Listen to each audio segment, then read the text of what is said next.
Okay, yeah, that's very weird. Apparently this is trying to catch up with things, and I don't understand what's going on. I am currently trying to double check where we are live.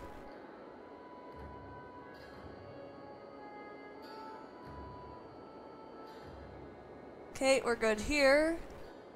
And now let's check one more thing. If I can find it. There we go. Here. Yep, we're good.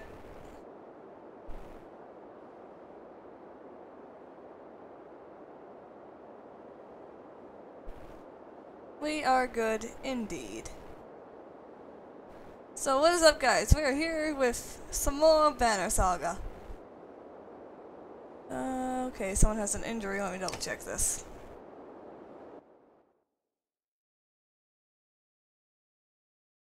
It's him who has the injury. So I believe... No, I need to...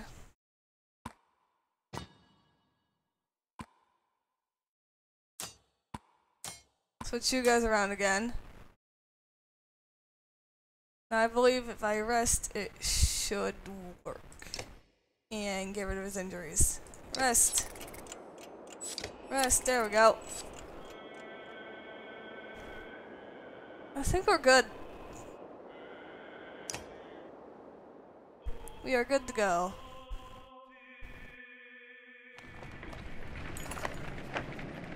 Grofheim's quite a few days out. Oh, it's a guy. It says Crummer. But nothing worse than crossing the wastes, I imagine. If there's anywhere you might be safe from Dredge, it's here. You steel yourself for another long march, and half the town of Wormtoe joins you. Wow!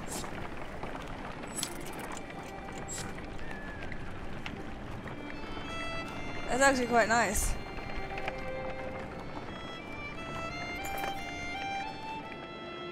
Harsh words from one mother to another draw attention of the entire cavern. My daughter marries Ragni, or no one. That reed-thin tramp you call a daughter won't provide sons. The insulted mother bares her teeth, ready to attack. Oh god, what the hell just happened? Explain yourselves. Ragni chooses my daughter, Dottie. That was weird. Ragni chooses my daughter on this one, on his own, the insulted mother says. But this one thinks I have something to do with it. Launching forward, the first one flails wildly, shouting, "Liar!" The women are separated and eventually calm down, but you worry this is far from over. Yeah, that's well, at least I understand what the heck's going on. Okay, we have enough for like 2 weeks of travel. Is slightly worried. I should have probably bought supplies. You notice most of them are pacing while others sleep. Their brief conversation with each other and other clansmen grows shorter and sharper. Go away, roars one of Avarl at a young woman asking him too many questions. All the clansmen stop and share. Break tension and make a joke. That might help. Making a joke. I'm impressed you've kept it together this long. Send the Varl ahead in the caravan and put some pace between you. What is wrong with you? No, I'm not going with what is wrong with you. That's horrible. You don't do that in this kind of situation. I think the best thing to do is break the tension. I think you just ruined her dreams of marrying a Varl boy, you say, timing your smile just right. The giant grins, then throws back his head with a booming laughter. Hey, it worked! The other Varl joined in the mirth, and the caravan feels a bit uplifted for it. The giant explains, we live in the north for its face. Endless miles of snow, ice, mountains, fields, space to be alone. But there is no time for such things. Understanding slowly trickles through the caravan, relieving some of the tension. There we go. I fixed it.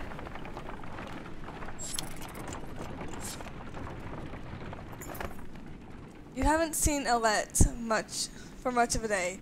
When you find her, she returns to camp alone from a fair distance away, looking rather sullen. She keeps her eyes on the ground as you approach. You know what? I'm gonna sit quietly beside her. I feel like things are changing so quickly, she eventually confides. It's better not to press people like this. It's best if they open up to you first. 'Cause then it makes things all better, and it's not like you're forcing a thing onto another person. It's more comforting to let them open up to you first instead of you getting them to open up for you.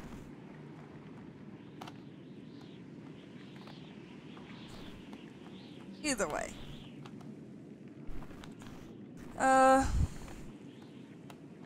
It's not just that everything is... Hello, Sonic. Ah, so I'm guessing you have secondary accounts too. That's interesting. It's not just that everything is going so wrong. I have been talking to Akil a lot. This gets your attention. I'm not gonna tell you to stay away from him. I'm actually curious about what he's telling you. He told me how you and Onaf are kin. Akil had a sister who married Onaf, but she died a long time ago. They've been bound since, but then Onaf left without him. Just left him behind without a word. That's why he came after us. Don't trust that. Don't trust that man. Let's confirm the story real quick. Eventually, you find Onaf back at camp and relate the story. Is that what Akil told you? Replies Onaf. Then he sighs. It's true that it's true about his sister. She died of a fever when we were just married. Surprised he opened up like that. So, I left him in Frostfeller, he continues. He'd be fine one day, ready to kill his own men in the next. Sometimes he would. I'd make the same decision tomorrow. Let the issue drop, confront Akil. I don't want to really confront. I don't want to keep them away either. Let's just drop the issue. You feel certain Alette got the message. Instead of storing up trouble, you decide to let the issue drop. And a tighter watch on Akil. Well. Anyway, one thing I do find very interesting about the story is the person who suggested this to me actually has a slightly different story than I do.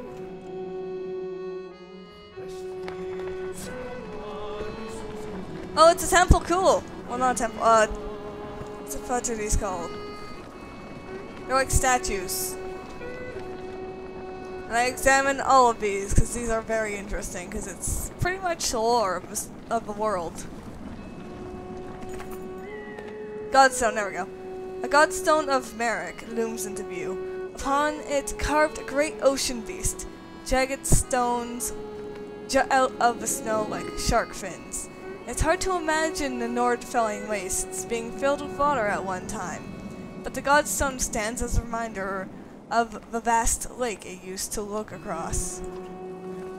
A blessing! Shouts one of the men from your caravan, holding up what looks like a silver coin. It's a fish scale, he says, pointing out the rainbow pattern that shows in the sunlight. Soon a curious child has found another hiding in the snow, and then a third discovered. What do you need my help with, Sonic? Perhaps they'll bring us luck, you overhear, and before hanging the caravan has become obsessed with gathering the shining scales.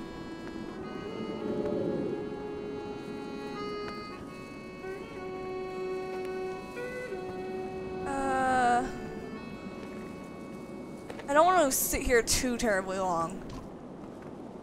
When you awake and find people still searching through the snow and shrubs, you call it off. We can't spend another day here, you tell them. Be glad for the luck you found and let's go before it runs out. They fret and moan, but eventually you get them back on the trail. Godstone Merrick.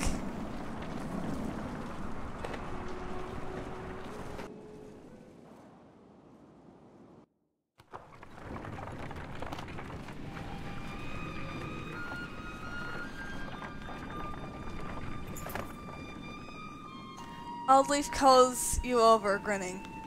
A row of women holding bows of differing ages and experience line up before a row of trees in the distance. They fire, doing an impressive job of hitting the trunks. I think they're ready to fill some dredge with feathers. One woman still hasn't shot her arrow. She stands perfectly still as the others watch. Just as the wind shifts, she lets go and her arrow flies, not into one of the trees, but a snow rabbit that had scurried out from underneath. Dinner, she says, smiling. Okay, so I'm managing people on your you're managing people on your server, and when you try to manage your friends, it said he's the owner and you can't manage him. Do I know how to fix it? Let me double check that real quick for you. So, I think it's because you also gave him server owner, and then whatever title you gave him, you're gonna probably have to take off. If you can't do that, then you're gonna have to ask your friend to do it for himself.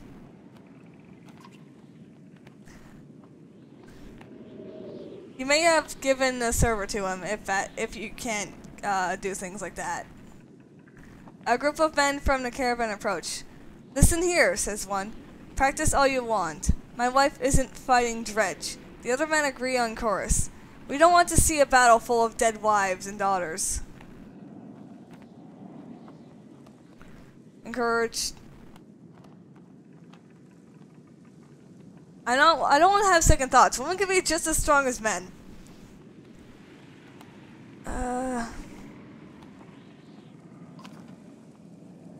The men argued a point, but eventually relent. Thanks, said Oddleaf. To be honest, it was harder than I expected, but the more people who can hold their own, the better. The women returned to the camp not just as clansmen, but as fighters. Oh, that's a lot. That's nice. We now have 121 fighters.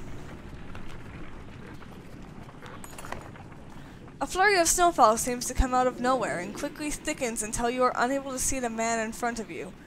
You shout to a complete halt.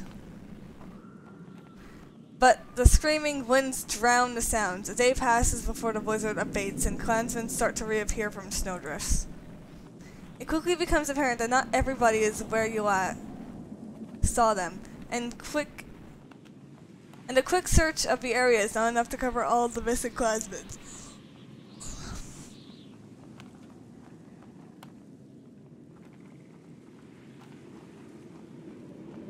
The third one's iffy, but I kind of want to do that.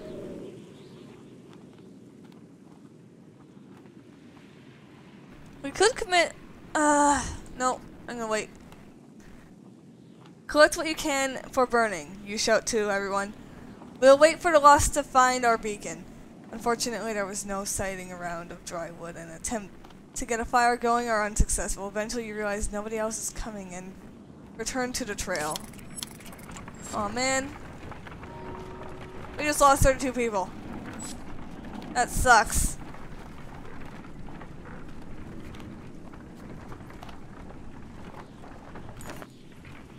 You hear a whistle from the wind and spot a long line of barrel far up ahead, heading towards you. Behind them is a swarm of dredge, and a trail of bodies leaving off a distance. Get down there, barks Krumer. Oh, get down there. Oh, wrong person. Oh, I am slightly worried about the supplies I have. Don't let them spread out, shouts the lead barrel as you approach the battleground. Soon, you almost regret finding yourself fighting alongside them, facing off against a daunting number of dredge. Oh boy! There must be at least 123 of them. You have 121 fighters and 62 varl at your side. Formations! Wait, hold on. Okay, we have that number. We can hold them off. Do formations, retreat, oversee. Well, oversee is just me doing that. Charge seems a little reckless, so we'll do formations because I honestly think that's the most strategic thing you could do. You start rallying your forces and gather your allies to you, preparing to enter the fray. Oh, he's new. Promote you. Yes. Okay, who do I have? I have Crummer in here. I can level you up again? What? Oh, I didn't give you the points. Oops. My bad. I'll give you shield bashing and chain. There. You're a provoker, strong arm, war leader. I already have a strong arm in a party, so it's not really beneficial to not have a strong arm at the moment. You are a backbiter and you are a thrasher. Okay, I think. No, wait. There we go.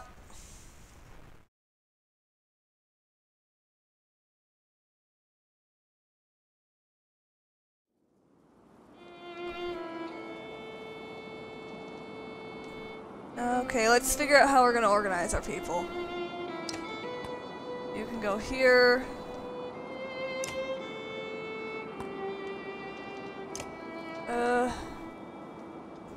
I'll have you guys go over here.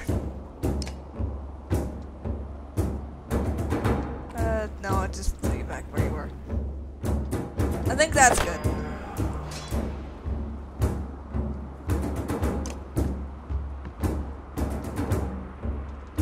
Ooh, actually this is gonna work, because then I'm gonna send him back into his friend. Back.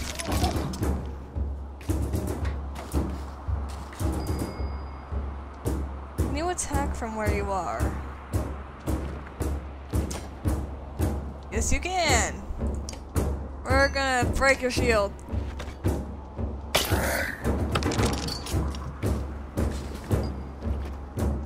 Oh boy. You need to start getting closer. Nope. End your turn for now.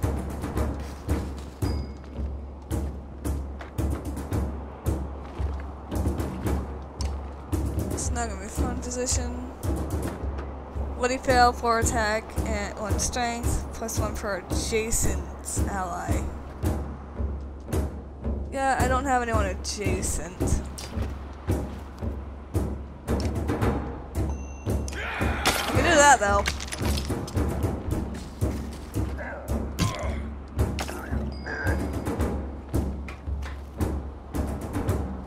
Go over here. There we go, now we can actually do damage to him.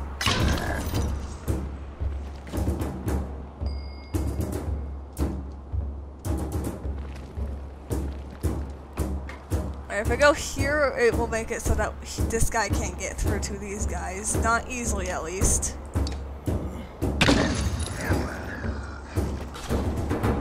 Unfortunately, this guy's no. Apparently, he's attacking his friend, too.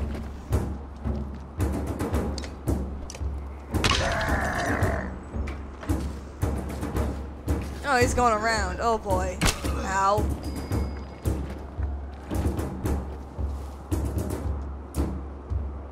Prey mark,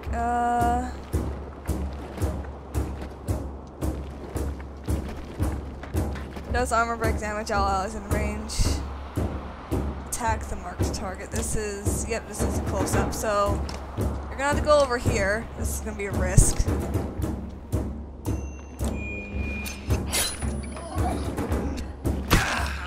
Oh, I forgot that. Gosh dang it, I messed up. Oh no.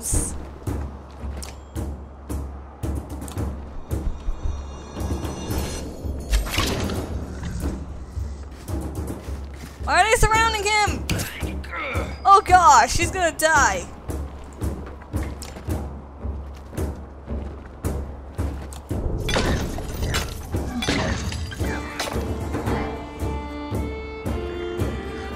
I am very worried for this guy's life right now. Please tell me you have an ability. Oh, it's this guy.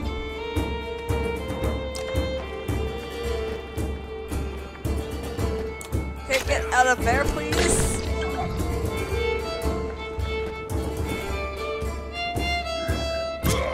Oh boy.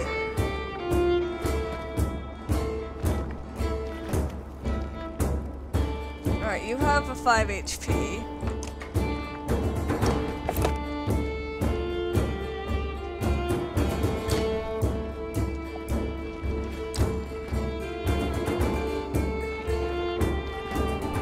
Next in initiative.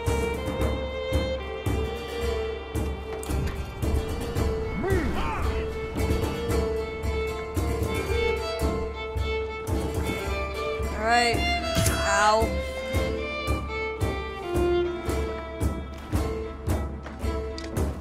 No, that's not gonna work. Gosh dang it. Break your armor at least.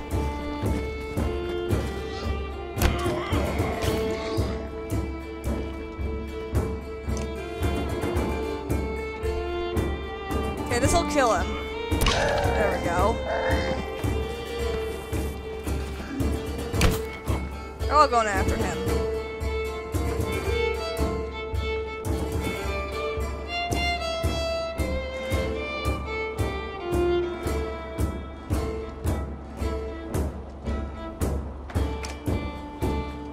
I'm gonna get you out of here.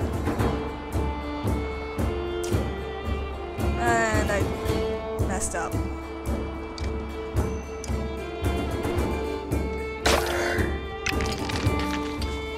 Gosh dang it!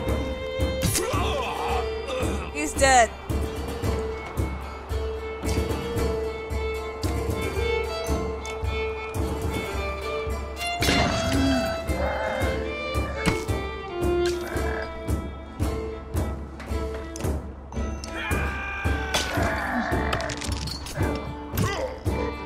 Oh, and he's down now. That is a crud ton of damage. You don't do enough damage to kill him. He's low enough now. Now my worry is that he's surrounded. Oh boy.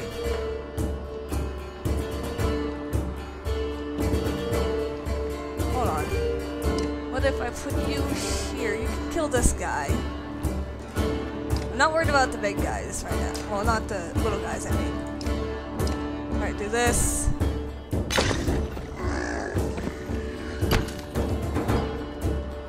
Your turn. Get this guy down.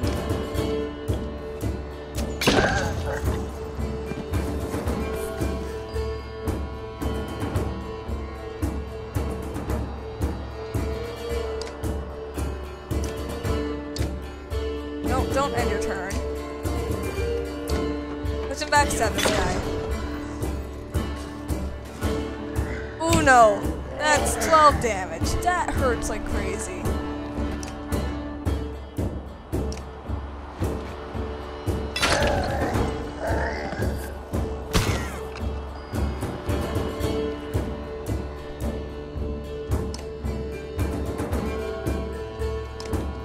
Okay, if we stay separated, I don't think this guy can easily attack us.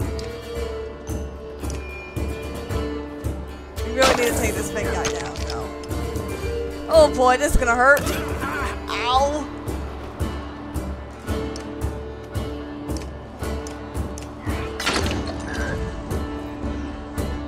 Okay, good. They're just gonna go back and forth. Alright, you need... I'm gonna get you as far back as possible.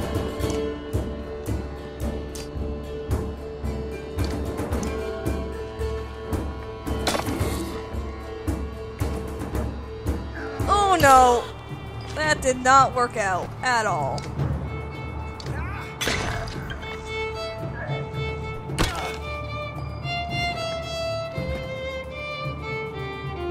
I am very scared about this. I can only do 1 damage to him for some reason.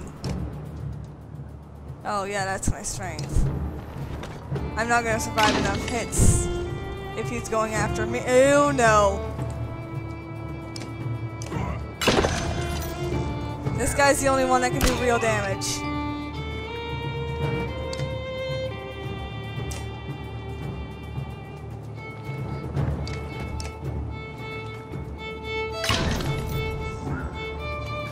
Oh, yep. I am screwed! This is awful. This is awful.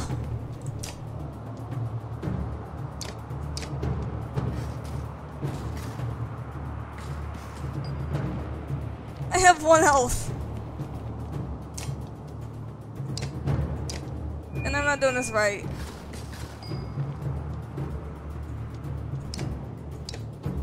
So I'm gonna have to constantly run away to get away from these two.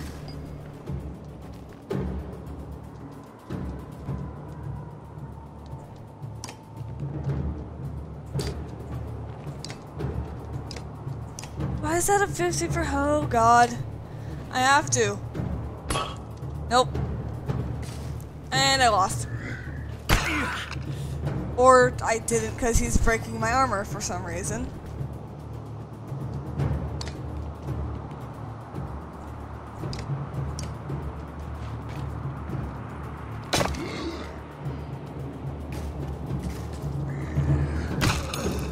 Oh god, I am in a corner. I can't run. I literally cannot run. I have lost.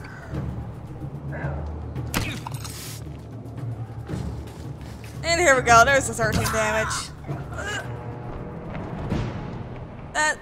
That really sucked.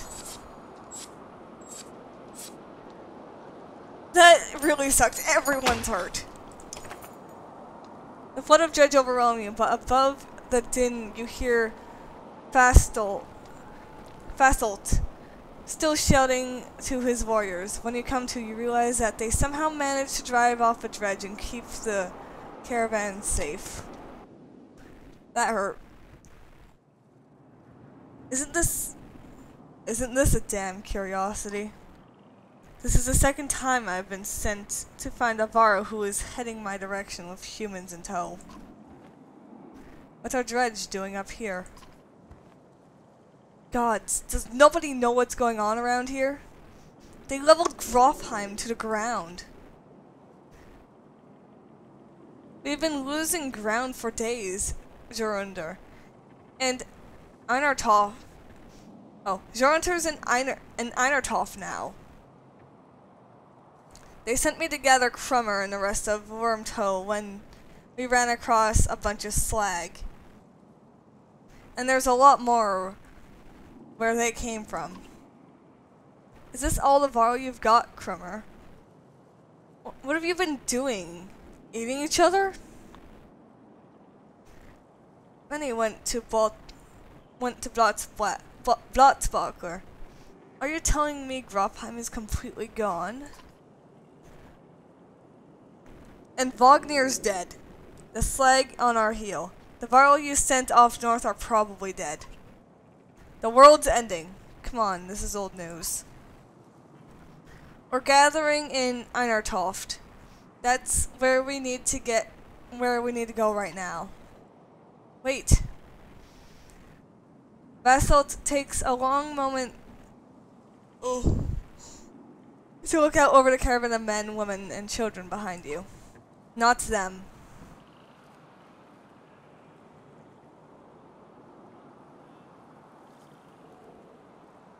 What do you mean? I don't want to see him, Do I have to be aggressive? Little one, you have no idea how many slag I've butchered in these past few weeks. I don't get into fights I can't win. That includes men who invite themselves to Einartoft. Damn it, Fastolt, who cares about that? What in the depths happened at Grofheim? Before Fastolt can reply, a low grumble grabs your attention, growing louder by the moment. Shoot. Even though it's beyond sight, all eyes turn to Grofheim's direction as the rumbling becomes deafening, transforming quickly into crackling and splintering. It's coming closer. Go! Shouts Fastolt, taking off to Einkraft. Don't stop until you reach Hadderbarg. Oh god.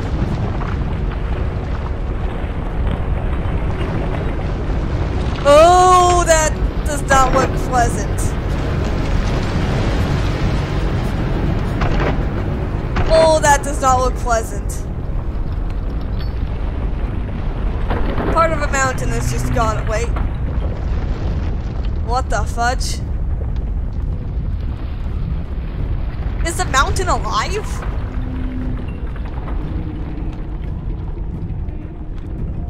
Just keep going. Oh, we found something.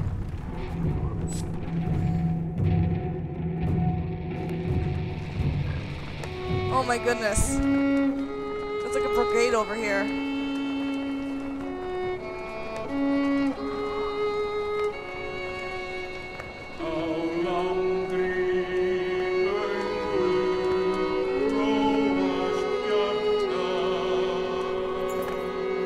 After 3 terrifying days of tremors, you reach the godstone of Hatterborg, which is teeming with Varro who want to know what's happening.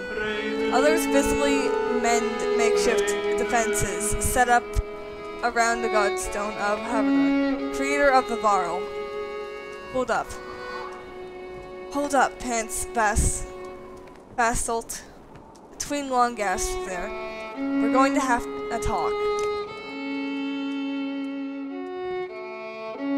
How loud is this compared to my mic? Okay. It's still pretty okay. It's a little deafening though. I'm gonna turn this down a little bit at least. You're still standing. Well, most of you. Rest up, then move on. A mountain just sank into the earth, and something is out there. You're just going to send us away? I don't know who you are, but you're not going to Einertoft. There's a couple of 100 Varro who will back that up. Where are we supposed to go? Back the way we came? We're stuck between 2 mountain ranges. In one direction a few thousand Varro, in the other an army of dredge and whatever caused that quake. Einertoft is a Varro city. This shouldn't be news to a Varro. Give it a rest, Basalt. Don't you recognize who you're talking to? Oh, I can actually do this. That's cool. Surprise suddenly flashes across Basalt's face. The other Varro are starting to come closer now. You hear Ingvar being whispered between them. I think this might be the one person you want to let into Einertoft. The humans come with me. All of them. Basalt glances between Ivor and Krummer before stalking away, pushing past the mob of curious onlookers. Ivor, who are you? Some other time, Rook. Oh, that just got interesting. You spend the rest of the day recovering. Varro come and go in packs, and most of the chatter is about the quake that just sank the mountains into the earth, or the dredge that are still on their way. You hear rumors that a massive chasm opened where the earth split. Let's inspect the godstone a little bit. The little you know about Hatterborg is that he was a disciple of the Loom Mother, and learned to create under her guidance. He created a few beasts, but soon became bored with simple animals and began combining a man and beast, ending up with Varro. That's the myth, anyways. One thing is certain. Each Varro alive today was created by Hatterborg, and now the god is dead. The Varro here now are the last ones that will ever exist. A profound sadness washes over you. Premier is already here. It is good to pay respects, he says. You both stand there in silence. Give this to Ingvar, she says, turning to leave. It was once his, and that stubborn ass refuses to take it back. Krummer hands you a massive, studded belt. Suddenly there's a lot of activity. Words come from below to retreat to the next village, and you soon see why.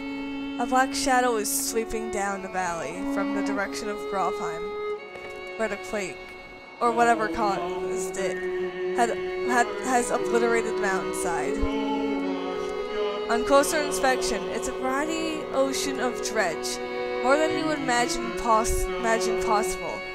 In their midst is a towering giant of a dredge, blood red from head to toe. You gather your things in short order and join good many Varro, leaving the Godstone behind.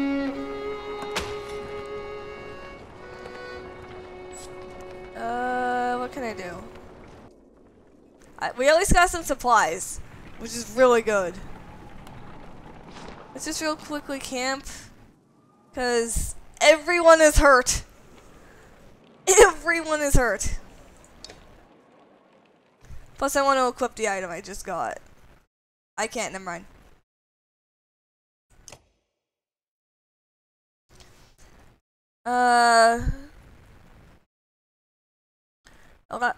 An elaborate belt first discovered around the waist of a Varro who had somehow frozen himself deep within a glacier.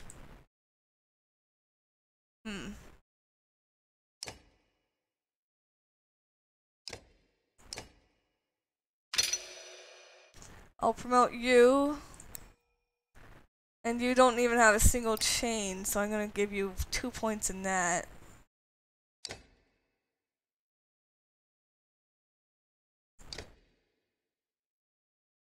Okay, if we rest at least once, I think we should be fine. Because then not everyone is injured.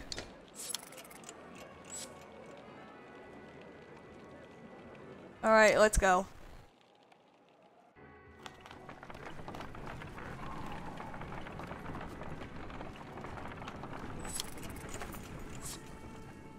The caravan consists of more clansmen than you ever expected.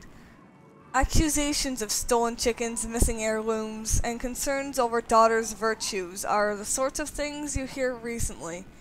Even fighters complain of spreading too thin to protect everyone.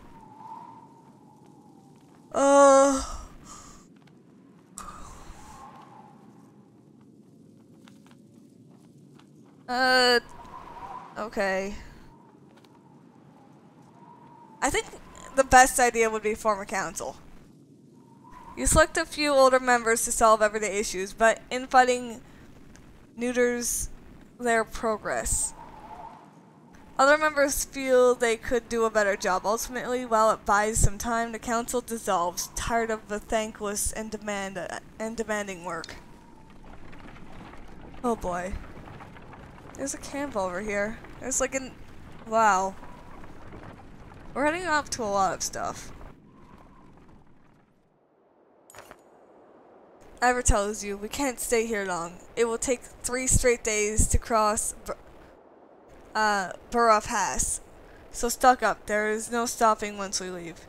He takes off and speak with other Varro about setting up defenses. Dad, says Alette, hearing this.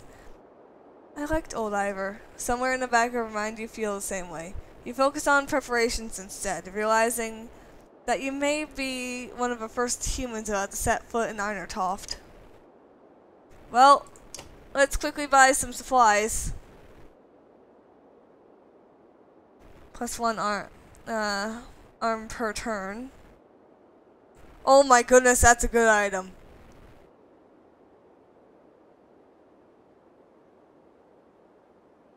No one can use it though. +1 will. That is a really good item. I do want it. I also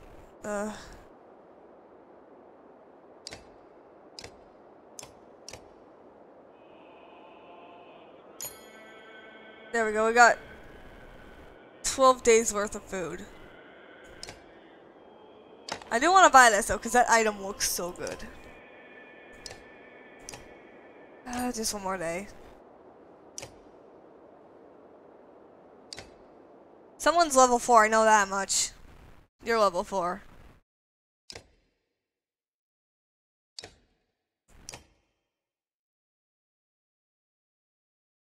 It would work well for Ivor though. Ugh.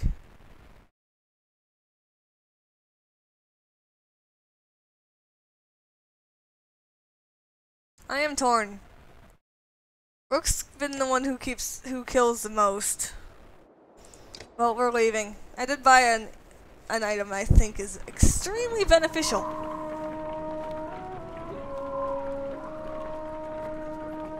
Oh, I don't like the look of that bridge. We approach a city that only Varl have seen and cross a bridge that only Varl could build.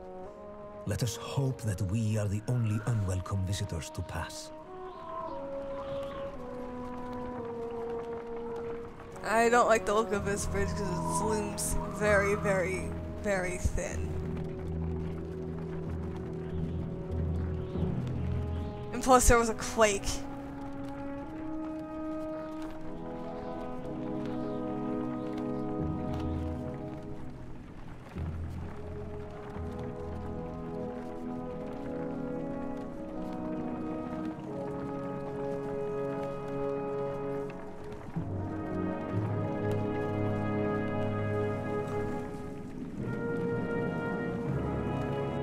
Well, we reached Irontoft. That's gonna be interesting.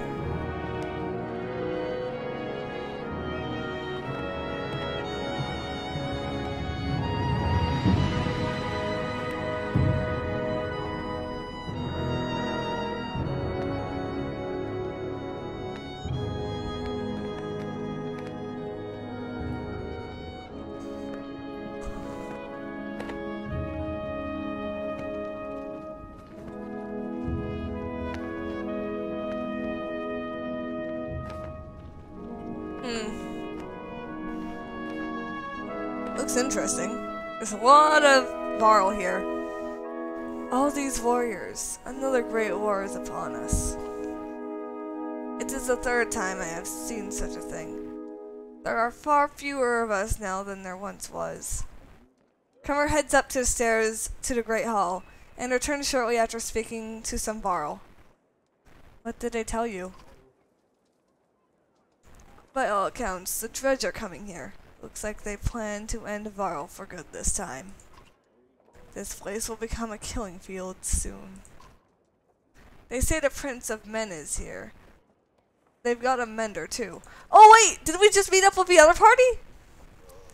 Prince Ludin is here? From Arborang? In any case, we'll be given no audience today. You remember the last time you were here, Ingvar? It's Ivor. Yeah, I remember it. What now? You find somewhere to rest. I'd recommend keeping your people out of trouble while you're here, Rook. In fact, keep them invisible. Jorundur won't be happy you're here. You're shown to quarters, but could wander the city while you wait for an audience. You feel like you could sleep for a week straight.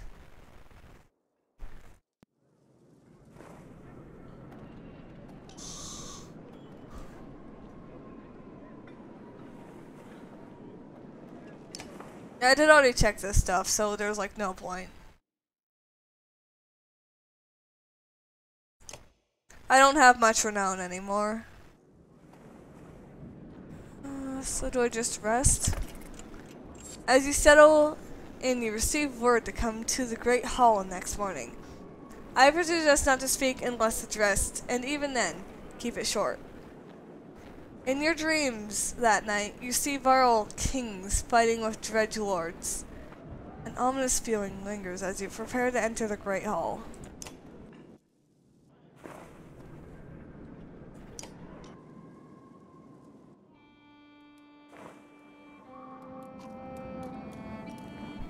Enough event. The bridge stands. Find some other way. Greetings from Wormtoe, Jorundur. I brought an ally.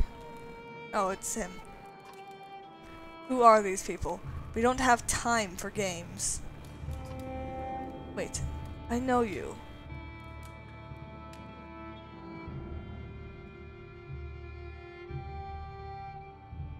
Ingvar among us again? This is what the end of a world looks like? Jorundur steps down from his throne to get a closer look. In the light, you spy deep wounds in the Varl King. It was my last option. You look like death, Jorundur. The Sunder came through Brofheim, all of them, or we would still be there. Hey, it's Hakon! I knew Hakon was here. A few thousand Varl remain. Bellower has been following us since Grofheim. That is what he does. What will you do? Remain here is no better place for us than... Remain. There's no better place for us than here. We make our stand in Einertoft. But even if Einertoft falls, the Varl won't be wiped out. Hakon is taking our best warriors to Arberang, as we were discussing. I'm not going, Jorundir. We're needed here. This is not debate. A messenger burst through the door, cutting the tension. He says a stone singer has been cutting a path across the bridge. Gods, can we not have a moment's respite? They should not be here already. A stone... Oh, it's this guy. Ivan. A stone singer is with them?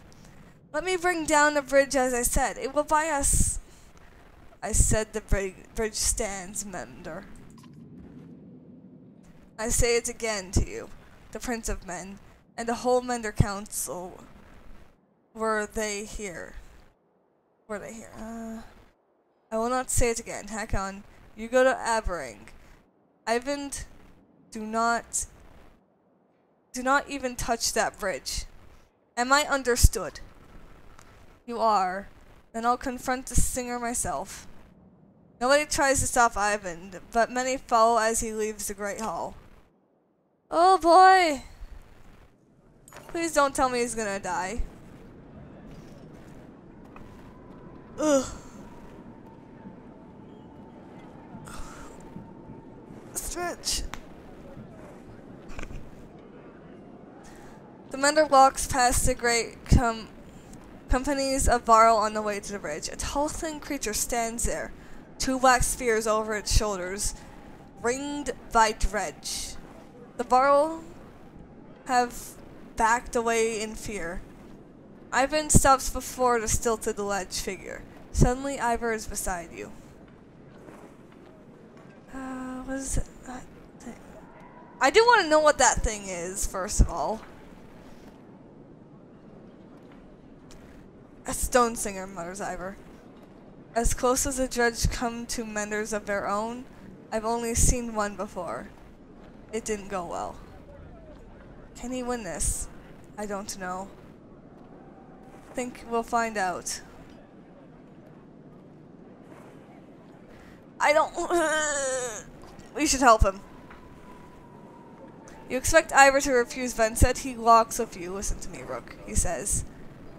You will probably die here, and so will everyone else who steps on that bridge. Look at your daughter.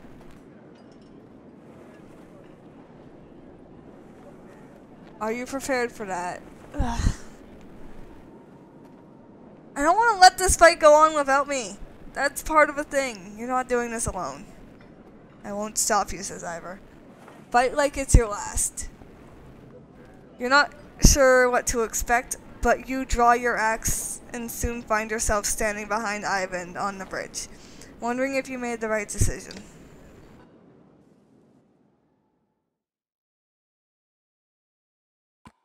Well, I'm switching out who's injured real quick. Oh my goodness, he's level 5. And has 8 points of avail. What the fudge? Sir.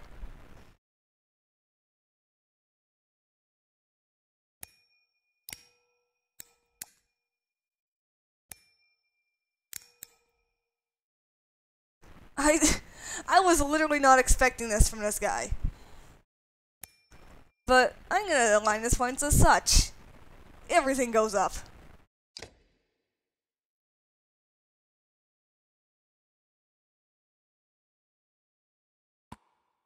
Oh, these are humans.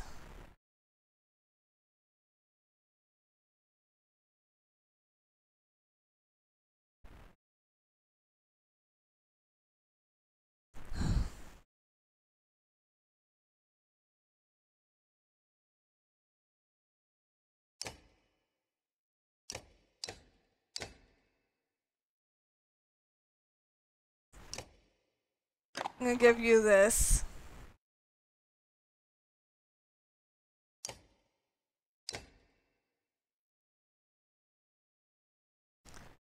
And I think we'll be good for now.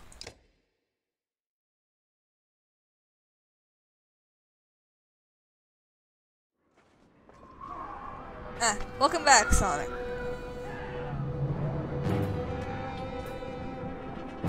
Okay, so there's currently basically a war going on. I want you to be behind members.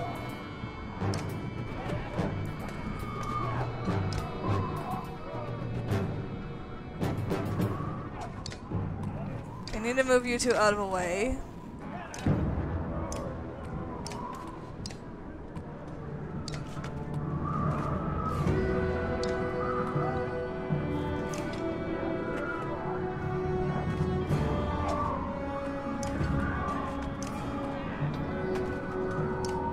Yeah, I'll do it this way. Okay, so what can you do? So you have a ton of mend, restores armor up to half of a willpower. And arcing lightning. Oh, that's nice. Okay, move here, because they won't be, well, one will be able to get to you. Can you strike? Nope. That guy's leaving. Oh, there's another guy way back over here. What is he doing?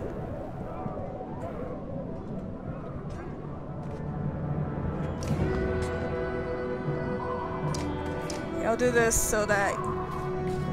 Yep, there we go.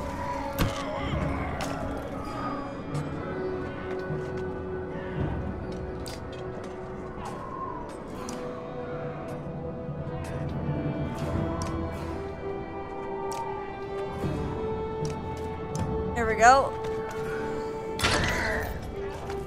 How did it come up with my channel name? It just was a name that...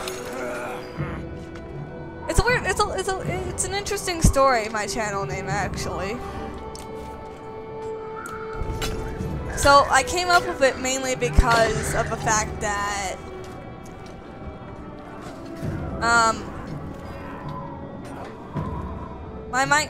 I used to, like, it used to be one name.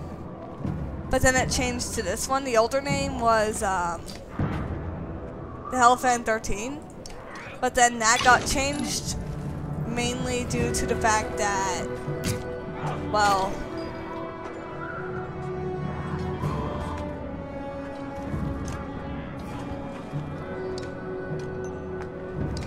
Sorry, I'm a little distracted.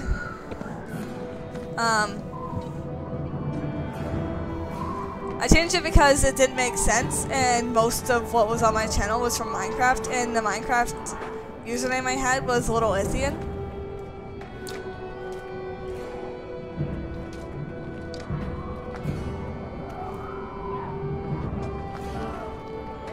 Alright, we're gonna do arcing lightning. I like to hit this guy. It was a Minecraft username that... Oh! Oh! Oh! It hits other people! I wish I knew that.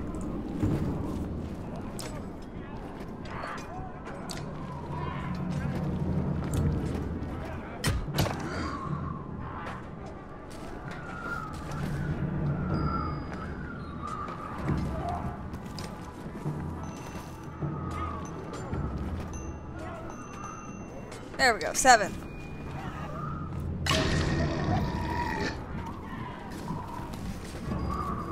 I almost immediately regret doing that. Okay, you can go here for now.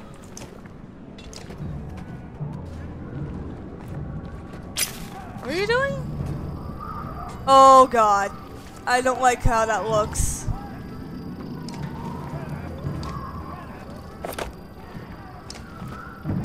Okay, if I keep the shield people lined up, I think that actually helps.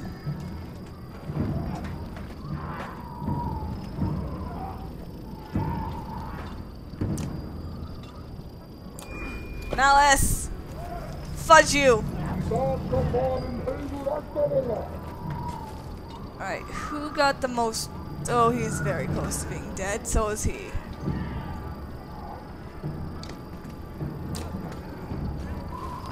Restores armor. Why does it only restore armor? Ah!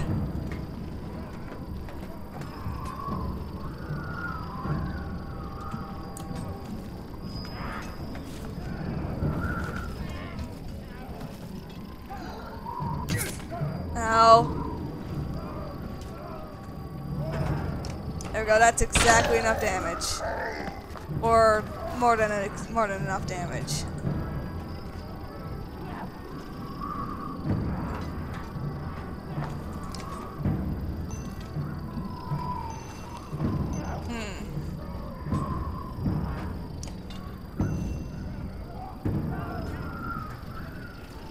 Okay, I'm gonna do something real quick. Okay, if I move here... I'm gonna move here actually, because I want to make sure I can hit this guy. Stop. I don't like that. Oh, he's dead.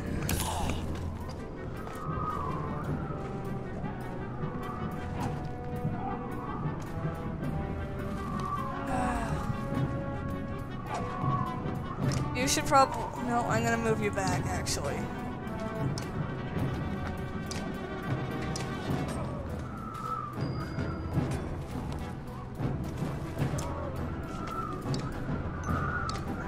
Let's start breaking her armor. Ow! That hurts a lot.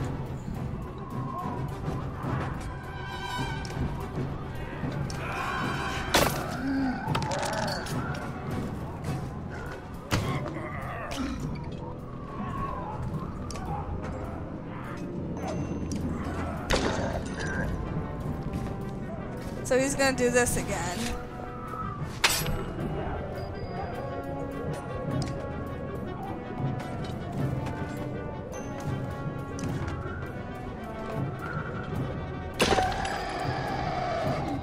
Okay, good. He moved. I was so worried that one of these guys were gonna die.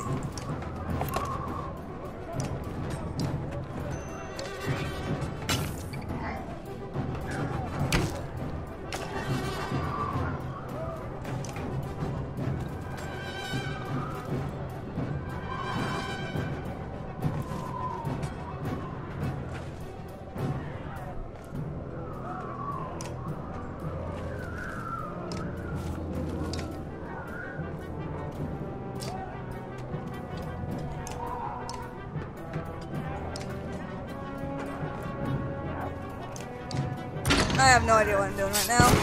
Oh! What the heck was that? He blew up his friends!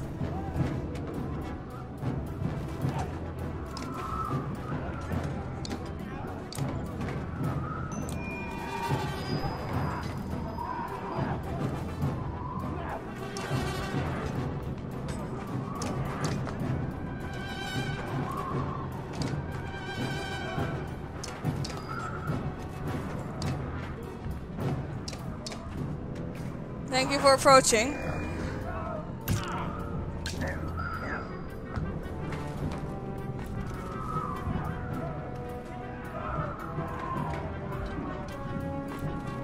I don't know what he can do.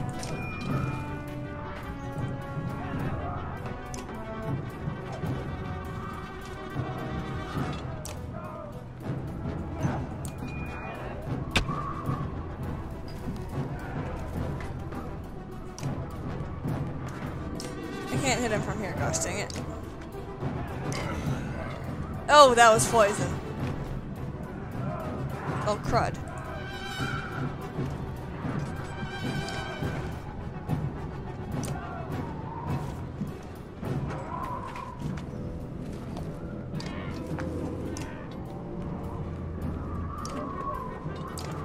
Still can't reach him. Oh, he's... wait. Why are they poisoned?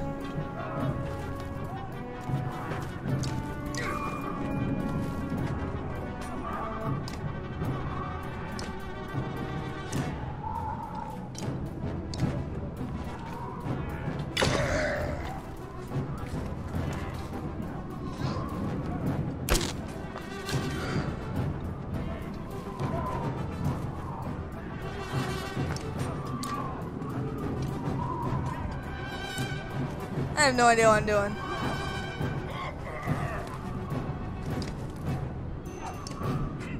This should be enough. Yeah, just enough. Okay, we're good.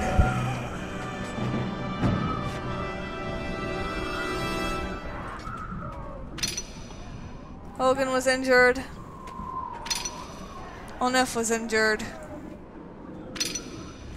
And Vasalt was injured.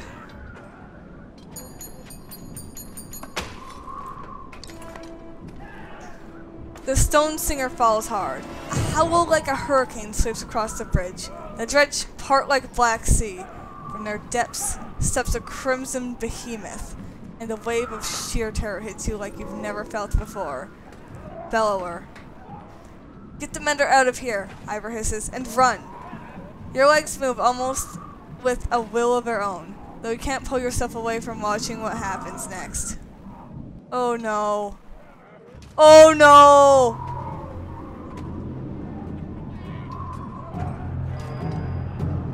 Gods, what was I thinking? What are you thinking, Ivor? You're injured too! No! Oh no.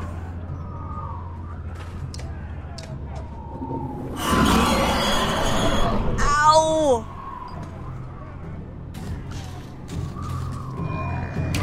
And it does more than half my health! What? I can't do anything!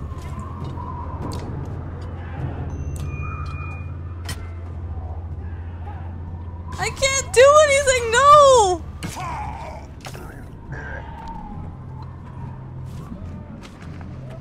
No!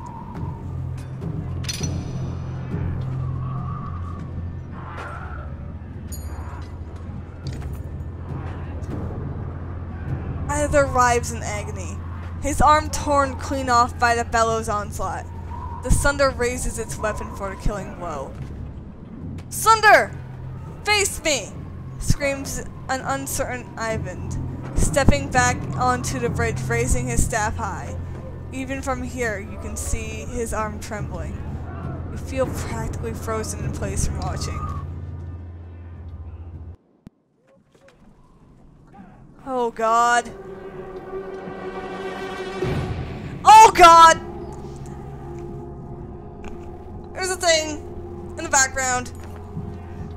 Ivan recoils in terror from the massive serpent that has appeared in the distance. And even Bellower backs away.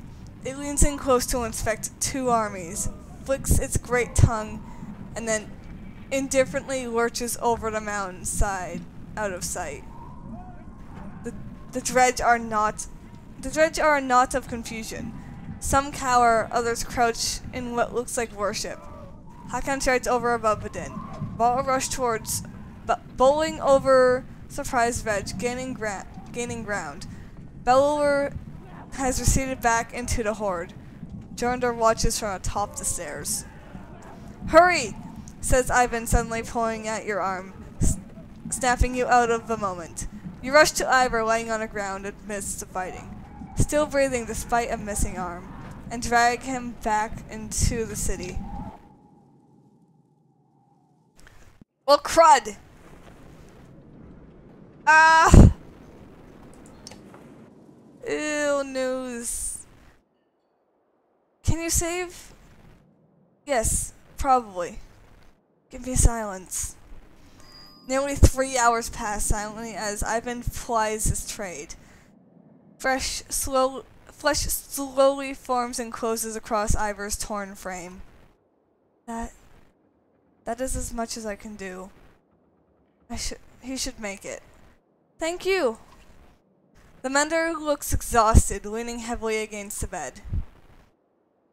When was the last time you slept? A couple days ago. I'm okay. I just need to sit. Before you catch him, the mender crumbles to the floor. Well, crud! Weary the way... I couldn't even read the rest of it. Oh gosh! Extra milk. Your sight swims as if underwater. Memories fly away, like startled ravens before you can capture them. With great effort, you remember who you are. Juno. You realize that a monumental serpent is speaking to you now. Your last certainty was that you died some time ago, and that it is about to happen again. Oh! Oh!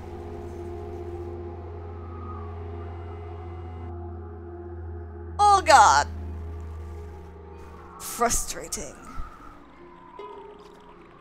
You are slow to understand the serpent. It speaks in a language that recalls very ancient memories of words you learned long ago. If you are not going to die, I suppose we must speak instead. Who are you?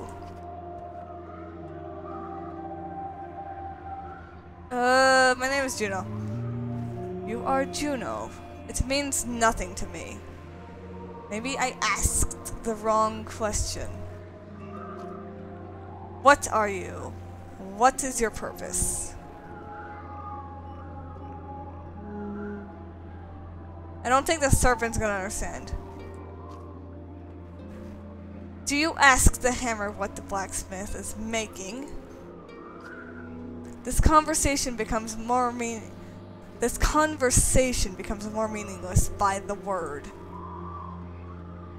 What do your prophecies say? The gods gave you prophecy, fate, destiny. Is there no child coming to slay me with a magic sword?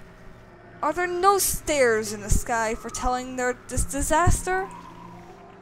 Do you truly not know? Well, I'm gonna say the line that the game started with. The gods are dead. Dead? How is that? Are you a god? No. The gods are silent before me. The gods are silent, and before me stands one who knows not what they have done. Listen carefully now, for I will give you a prophecy. I am the end. Do you understand? This world, this tapestry, I would devour. It is my purpose. But I cannot. Instead now comes a wall of night to consume your pitiful world. Wall of night? The dredge? Dredge? Stone men marching across a long bridge? No. It is darkness.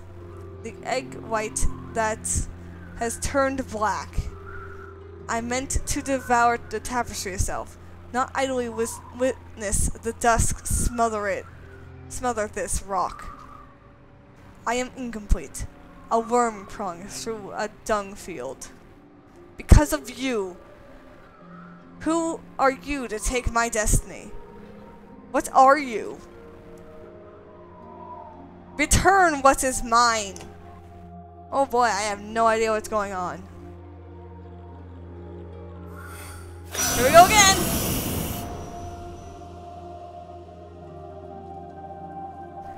Ivan. Juno? You're alive? You're alive. How? Where are you? Wait, where am I? Asleep, I presume, or unconscious. I am in Ridgehorn, I think. A serpent was trying to kill me. Now I'm talking to you. Time is moving strangely. I've lost swathes of memory. But I found you, for a short time at least. The serpent said something about a long bridge. So I took a guess. It came after you? We saw it at Einertoft. Are you okay? It tried to turn me to ash before we spoke. I'd be surprised if that's the last we've seen of it. It could tear the land apart or crush cities if it wanted. What do we do? It gets worse. A prophecy of gods that I've never heard of. There are still prophecies out there? It was vague. Sounded like that serpent was supposed to swallow the world.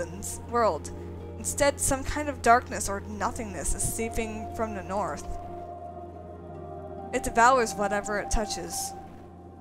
That would explain why the dredge are swarming us like someone kicked an anthill. Ivan, are you in danger? You could say so. Bellower is here. The Varl are holding him off, but not for much longer, I think. All of the Sunder. Why the immortal one? Bellower. That is the worst luck. I would have you come to me, but we will have to do this the hard way. Listen closely. I will return to Strand and find passage down the Red River. You must leave Einartoft and meet me in Sigrolm. Juno, we'll never make it to Sigrolm. Bellower is about to overtake us. The Varl won't listen to a thing I find a way. Do whatever it takes. I will not be able to contact you again before Sigrolm. Go. And Ivan, yes? I love you. Oh my goodness. I don't know what's going on. You've spent a lot of time next to him since he passed out. Just keeping an eye on him. It's not like that, Dad. He saved Ivor. He might save the rest of us. Can he hear us? He just moved. How long was I? You were out for a couple of days. How do you feel? Juno, she's alive. I need to get her. I need to meet her in Sigrolm. Hold on, slow down. Who's Juno? She's my mentor on the Mender Council. She contacted me. Contacted you? She's not like most Menders. What happened here since I passed out? The Varl are holding the dredge back, just barely. Bellower has disappeared. Ivor's still out of it. Jorundur sent Hakon, Newton, and a couple of hundred Varl away to Aberang. I don't know how long we'll be able to hold out here. Rook, I need your help. Take me to Sigrolm. Juno is going to meet us there. Sigrolm? That's got to be a week away, at least. And just abandon Einartoft? Maybe, or no. I could destroy that godforsaken bridge myself.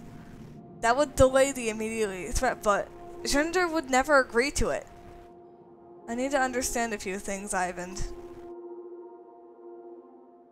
I think that's the same question that he'd be asking, so that's no point. What do we do about the Bellower? There's nothing that we could do. It's fourth question. Look, I know things are. It's a long story. How well do you know history? We're from a very small town in the woods. I'll keep it short. Do you know how men and Varl were made? The Loom Mother, other gods.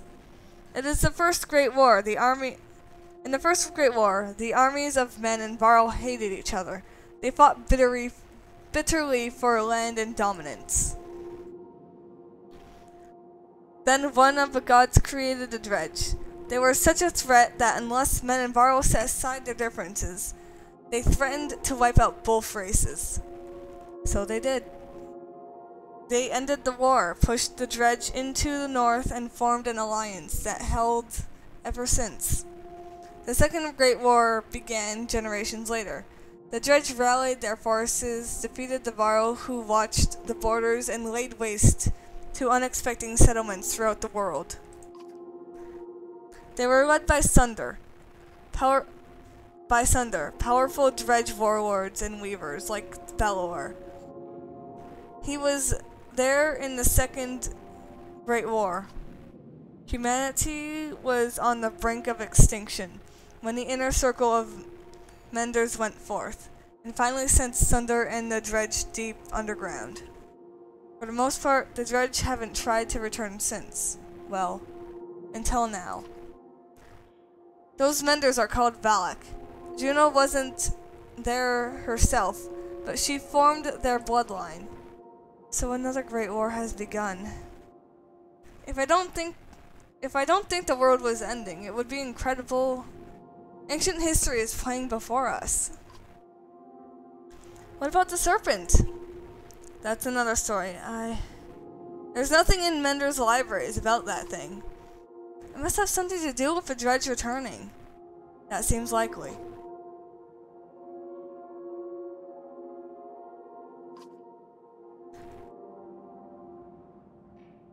Ugh. Stretching. Ugh. Not by myself.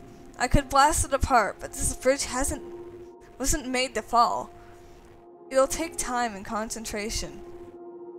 That's why I need your help. And the Varl will try to stop me. It could mean holding off both the dredge and the Varl.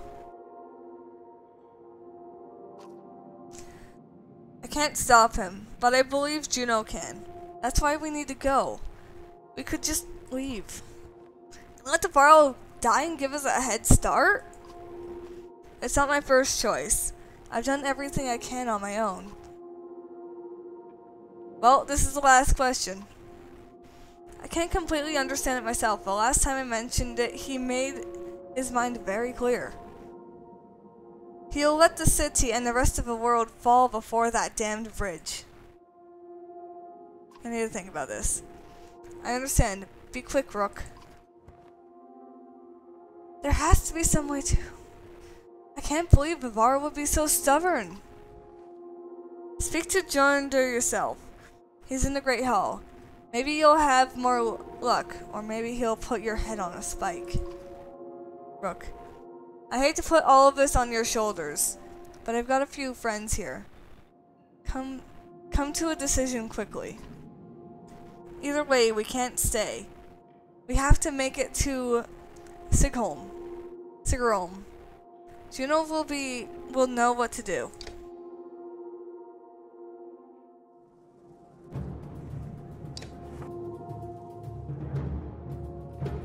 You will do as I say.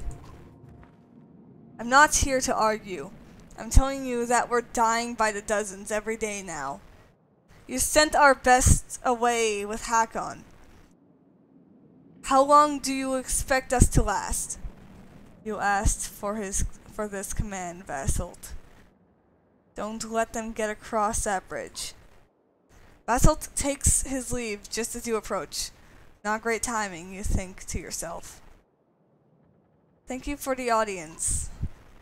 I forget your name. Rook. How is Ingvar? Will he survive? I think so. If I remember Ingvar well enough. He hasn't told you why he faced down Belor, did he?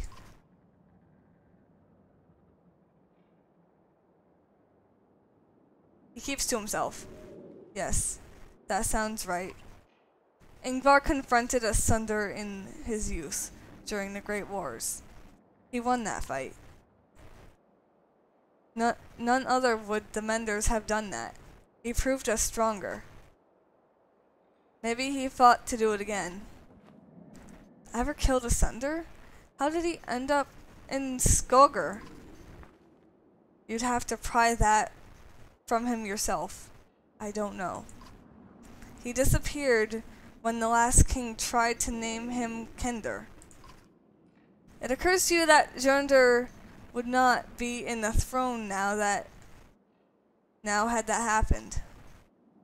But why are you here, Rook? Be brief.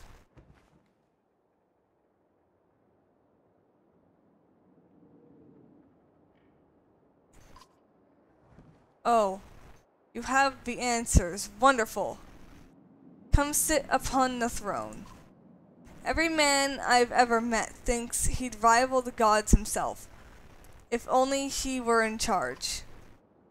I am over 400 years old, and I know that I know little. You are a child, an infant, yet you know everything. Listen, human. The story is not about you. If you jumped from the bridge today, the world would not change. Now either help Basalt retake it or leave my city. I don't care which. Guards are quick to usher you from the Great Hall. You don't resist. Oh boy. This is not gonna end well.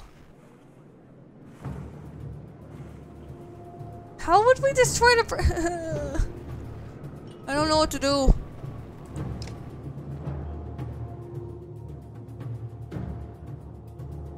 Well, these two are injured, which is good that they're left out. I'll put you in right for now.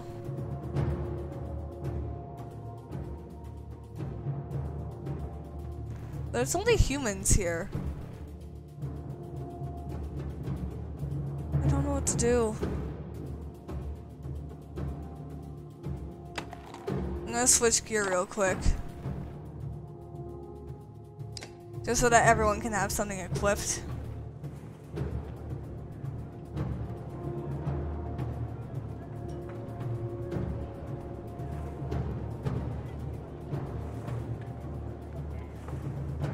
Already it's flashing.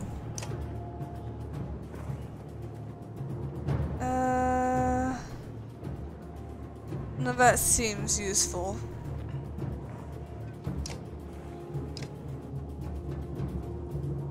So how far would we have to go to reach that place? I'm just gonna look at the map real quick. So we're here.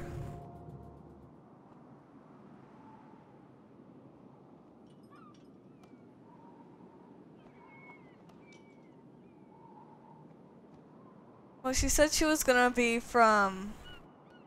Oh, that's far. That is very far. Varang. Oh boy. Where the hell do we have to go?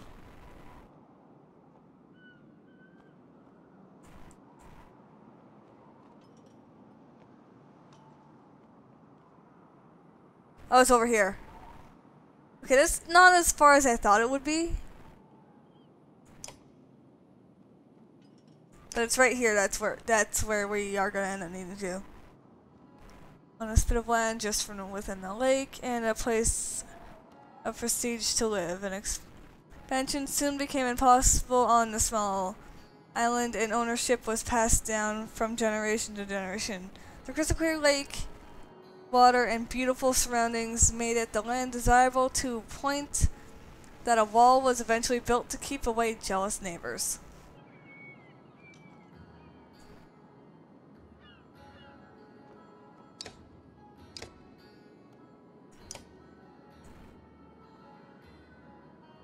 How do I get out of a map? Oh, right here. I couldn't see the X.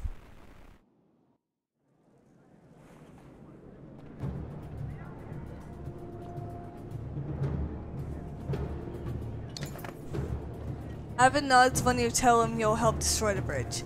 He reminds you of a plan.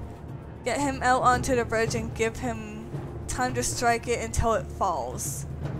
Hold off anyone who comes to stop the dredge. Dredge or viral like. I don't like this idea. Ugh. I'm so torn on what to do. Because if we break the bridge, it's gonna kill people. This is gonna stop the immediate threat, but there's also viral on the bridge too. And if we fight, I don't know how long we can survive. Hold on. At the warfront, rows of Vara lined up, waiting for their turn to fill in as warriors on the bridge.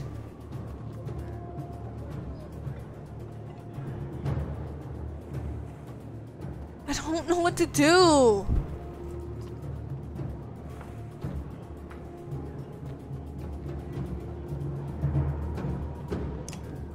I really don't know what to do. Ah!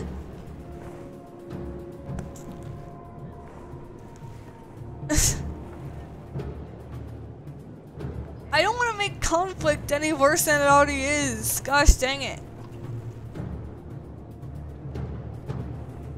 We can treat the wounded, but I don't know how that's gonna help.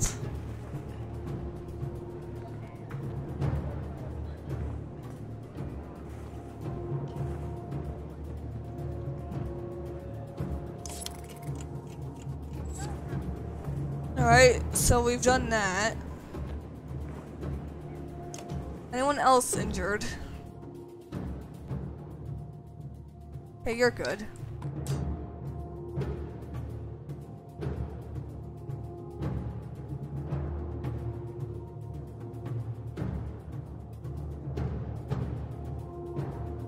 But Ivor's out, and that's not gonna be helpful. Oh gosh.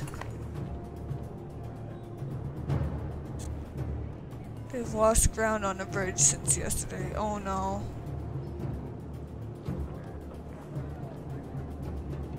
We've already lost ground. I can't... Removing the bodies isn't gonna do anything if they're dead. Ah! Okay, so we helped treat the injured. This is the only other plan I think is gonna work.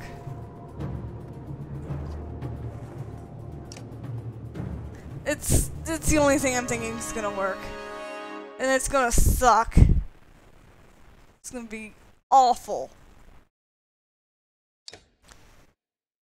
It's gonna be completely awful and I don't know what to do.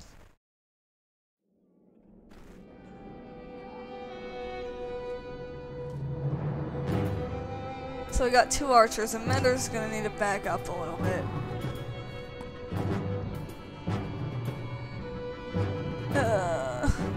I don't have anyone that's defensively here. This is awful.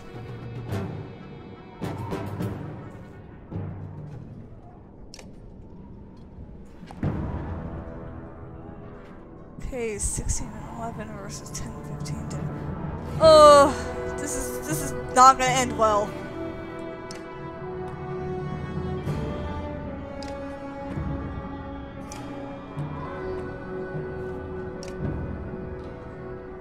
If I can kill enough time for this guy to not get over to us, I think we could be relatively okay.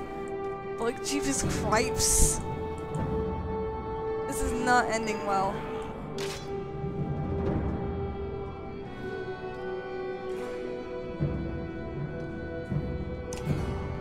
Can I hit anyone from here? Nope.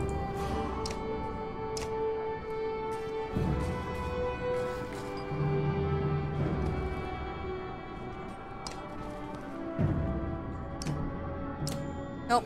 Again, I can't hit anyone.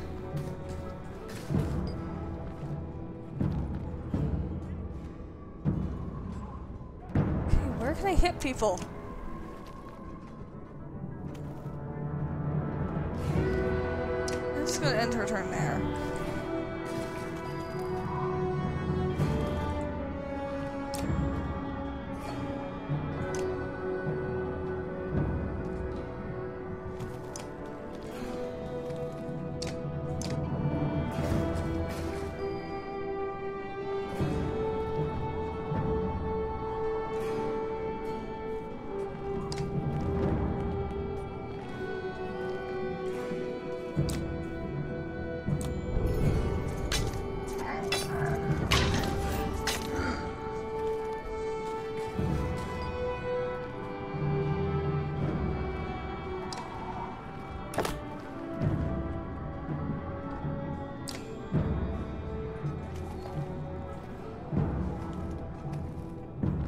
So, I've hit you twice, you should go down.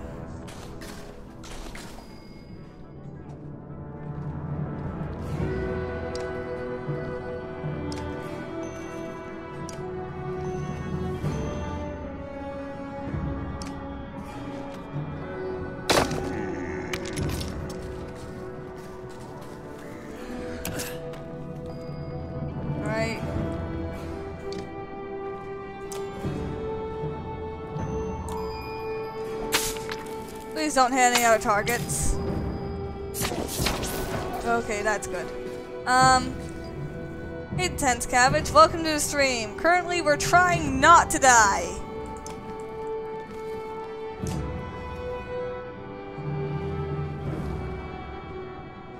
Okay, he's gonna go down next turn. Let's just break his armor as much as possible so we can do a lot of damage. Oh boy. Okay, you're attacking. Oh. I don't like this. Get the fudge out here. Get the fudge out here. There we go. We killed one thing. He's leaving. What is he? What? Oh god. I don't like the look of that. Okay, do that so I can do half damage. Here comes the other one. Ow.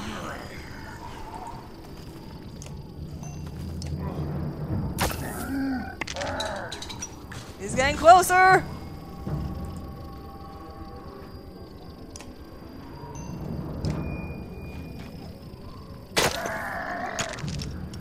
His armor's practically broken. He's the one getting the most beaten on, which sucks. Jace, not worth it.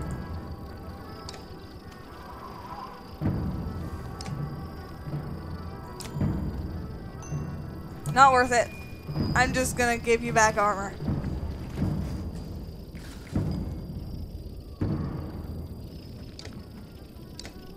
You, get out of here. There's a guy way back over there. I didn't even notice you. Oh boy.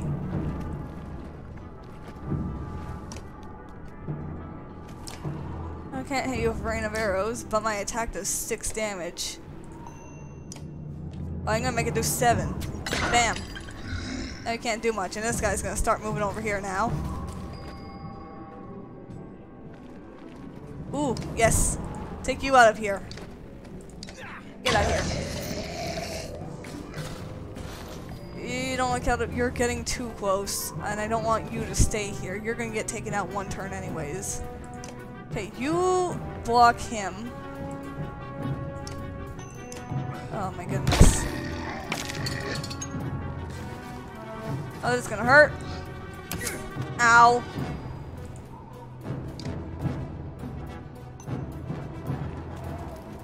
Wait, can I take you out? Hold on. No, go here. Here we go. Big guy's going down.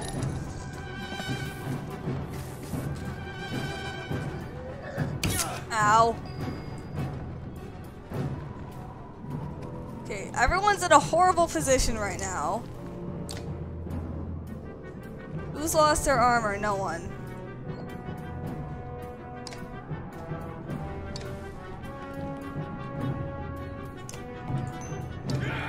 Oh, back!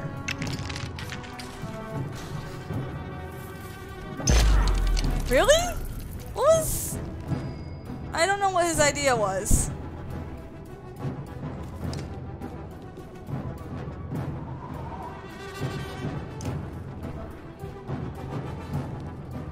Okay, that's not a good idea, but I do need to start getting rid of your armor if I do want to take him down. At the same time, I want to take someone else down.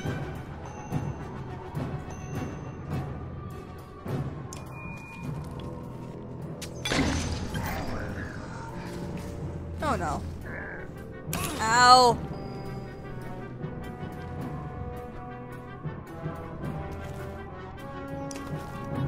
Nope. Oh, this one's gone. Ooh.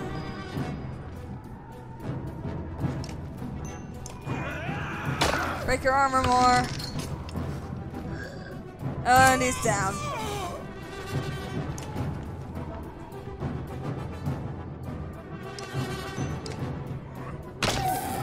There's so much armor this guy has, it's ridiculous. Ow!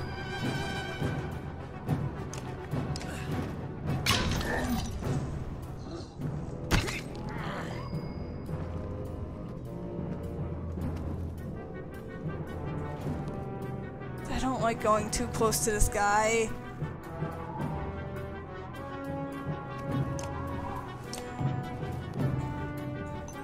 Okay, give you more armor. Oh no, you came closer. Ow.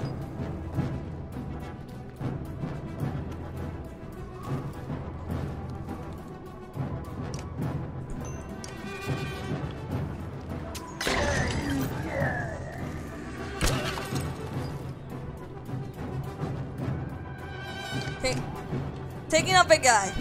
We're good. Now there's this guy left, who's more focused on trying to hit this than my friend over here. Go here. Nope. Attack. There we go. We're back. Just enough. Yes! We did it. We didn't die. We got victory. But, did anyone get hurt? Yeah. Promoted. There we go. Promoted. Yeah, here we go. Morgan got hurt. I remember someone fell in battle. Continue. At a break in the fighting, Ivan starts raining down lightning at one of the bridge's supports further ahead. Dredge respond with confusion, shuffling away from the area. Then the Varl noticed. "What are you doing?" shouts Basalt. Several more Varl join in. And is looking to task another. A lightning strike sending rubble in the air. Stop! No, I just realized something. I think it's actually gonna make us stuck if we break the bridge. Oh god. I don't know how I commit all the way, but then either way I'm betraying someone. No! I don't know how we're gonna defend. Varl are too strong. And I don't know how this is gonna end. What do we do? I am very torn. And I don't know what to do. I really don't.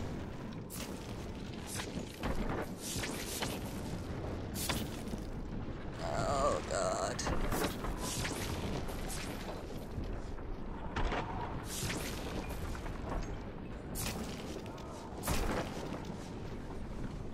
But at the same time, it's not gonna change anything either. Stay close, you tell the others, drawing your axe. Ella is shaking so hard you can see it from a distance. With a shout, and fast hold attacks. Oh boy.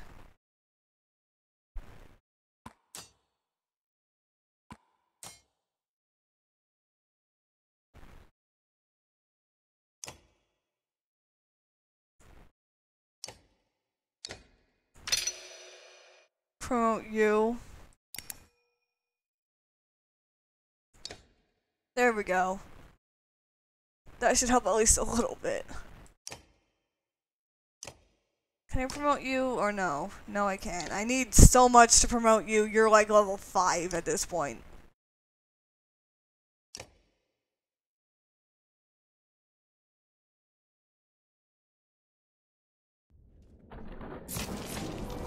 Oh boy. I don't like this. I don't like this. This is just awful.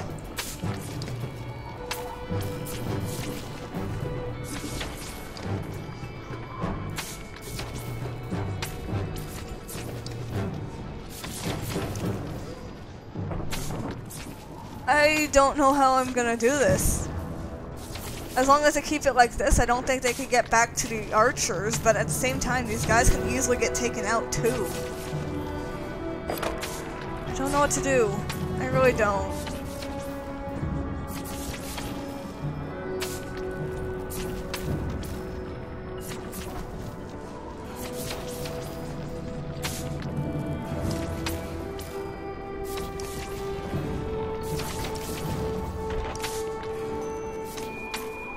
I'm sorry.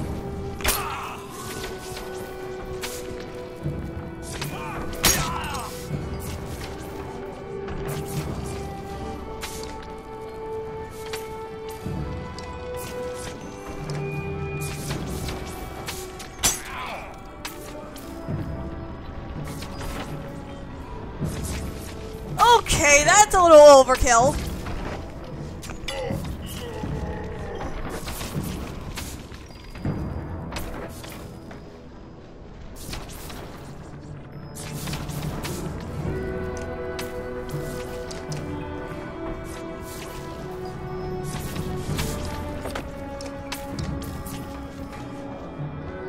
Oh boy. Ow.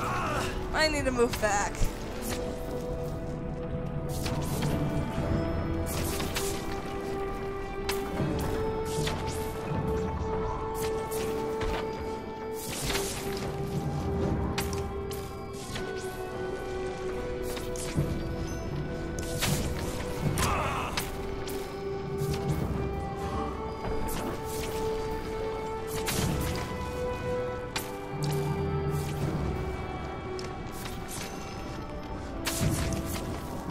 I didn't mean to get it down that much.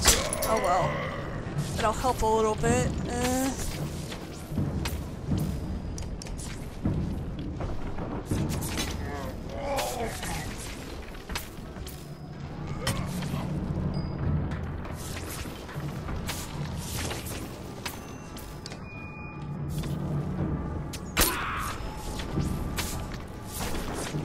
He's not gonna be able to survive that much.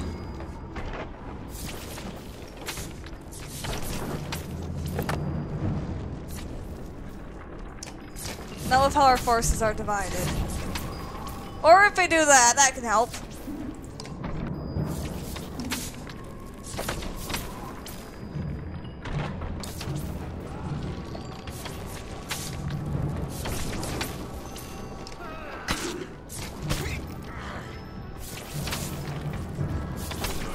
Ooh! Oh boy, I got that. Oh, what that person threw.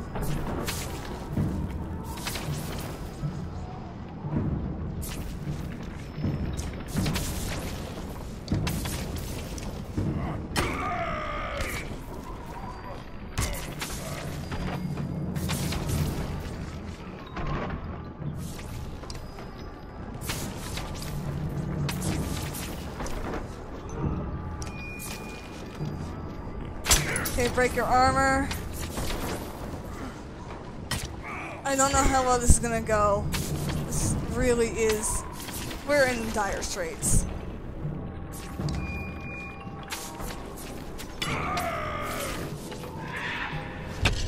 Ooh. Ooh, good thing she's back there now.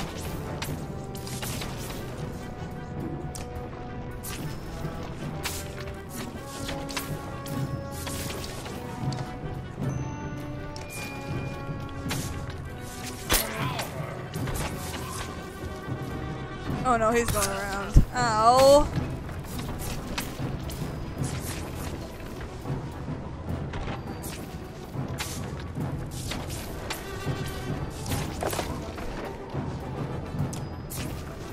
Well, time to have fun. Whee!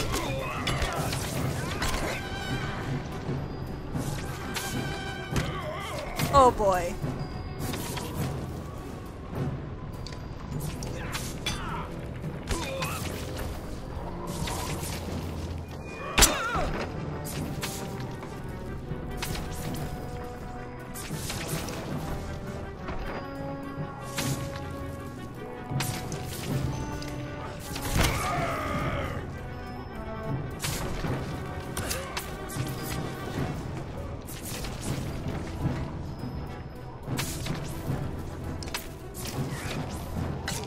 Take him out. He's down.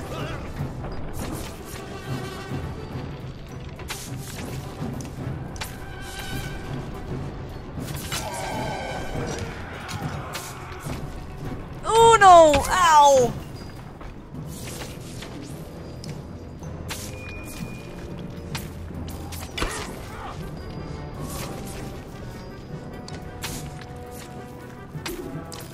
Prevents you from doing anything. Break all your armor, and then do 1 damage.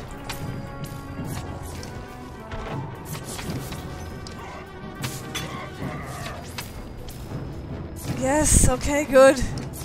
I don't need to do any more overkill, let's just take you out. Oof. That really hurt.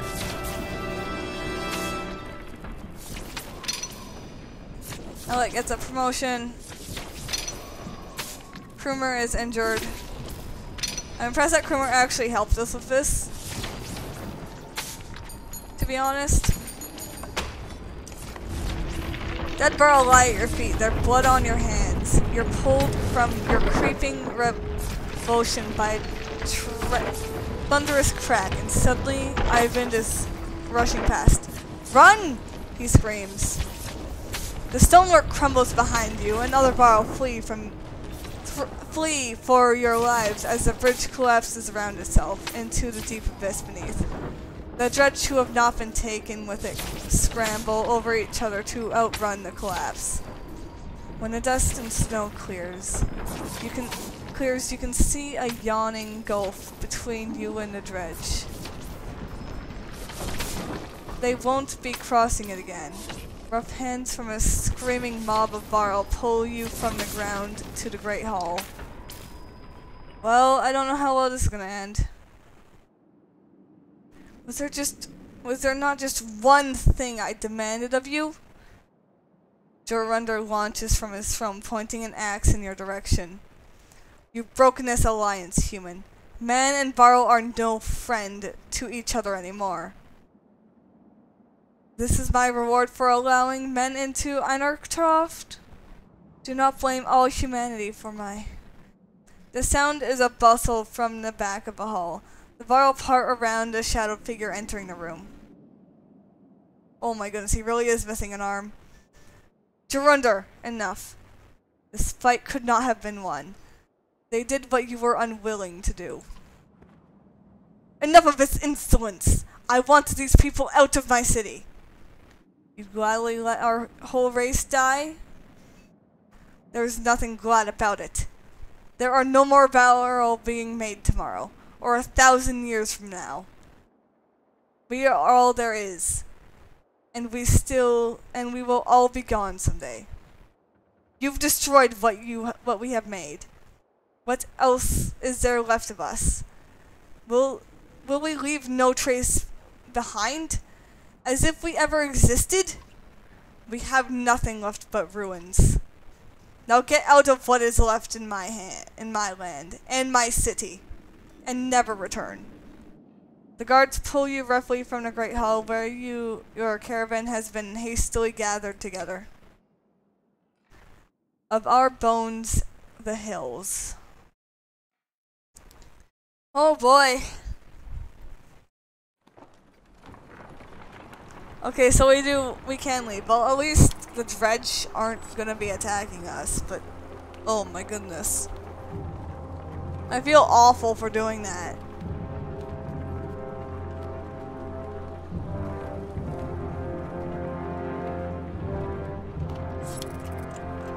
Do we even have enough supplies? I hope so. Up ahead! A scout shouts. Some giant hall, but it's empty. You approach the structure, but recognize none of the markings. The wall seems unsteady at best. Finally, sleeping beneath a roof, you overhear several families.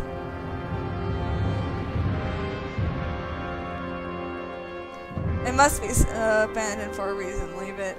Look for any clues about why it was abandoned. Let's search it. Several volunteers search the building with weapons drawn, but they announce, all clear. A Varl leans against the support, which gives way and a third of the structure crumbles. Luckily no one is injured, but you leave the crumbling building behind. I'd rather see if it's safe, but it does not look safe. I don't trust that. Oh boy. I don't know if we have enough supplies. Oh boy. A mother's screams flood the caravan. Her daughter lies dead in a tent. We all know who did this, she spits, staring directly at the woman she scuffled with previously. Murder over a marriage in these times? Something must be done, accused woman. The accused woman remains silent. Leave it to a vote. Try to discourage further violence. I'm going to investigate the death. A healer joins you in inspecting the young girl's corpse. An old infection, says the healer. No punctures, no chokes, no poison. She died of a disease. You report the news to the caravan. The mother admits that she had always known her daughter was ill, and everyone moves on. Well, that fixes everything.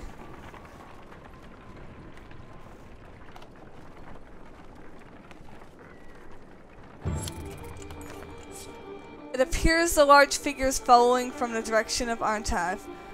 Oddleaf watches intently before finally saying, "They have a cart, I can hear it." You slow to get a better view of a spy, a small caravan of Varl. Eventually they catch up. "Oh, please be friends." "Oh! It's Ubin!" "Greetings, Ivor. It's been quite a while since we talked, hasn't it?" I know you, Ubin. I know you. Ubin? I never imagined you to be one to defy the king. What made you leave?" "Someone had to." "What do you mean?" "Belor is heading this way." "Already? How is that possible?"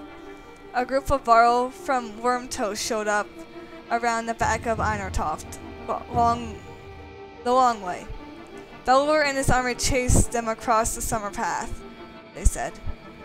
"Past Wormtoe? That doesn't make sense. The Belor was at the bridge." "He must have double-backed after that serpent appeared. While we fought on the bridge, he led half of his forces around to approach Einartoft from behind." "The attack of bridge was a feint?" "Don't let anyone tell you the Dredge aren't clever. Einartoft will fall within a day." "Maybe not. He's following you." "I thought one of you might know why." You exchange numerous glances, but nobody speaks up. "It must be me, then." "Is there something I don't know? That's quite a grudge he's holding if he is coming for you, Ivor." "It doesn't matter. It doesn't matter. Our only chance is to get to Sigurd. Juno will know what to do. We'll join you. I come bearing supplies and warriors who would be happy to kill Dredger too, I believe." "Oh, 40 supplies! Oh, that's a huge relief." Oh boy. I need to get some food in me because I'm starving and it's lunchtime. Good thing I have some extra food here. Hold on. Oops.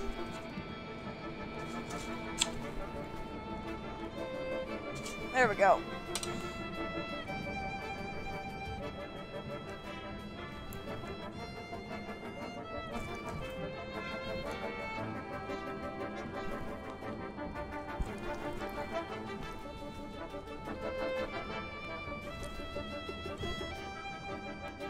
The caravan stops at a split in the road. Ahead, the path leading to Sigrom veers off on a hill, which are now swimming with familiar black shapes. "Dredge that way too?" grimaces Eyvind. The summer path leads straight to Sigrom. While taking the main road will take several days. "They're every way by now," realized Ubin. "I suggest we go past Hogstorp."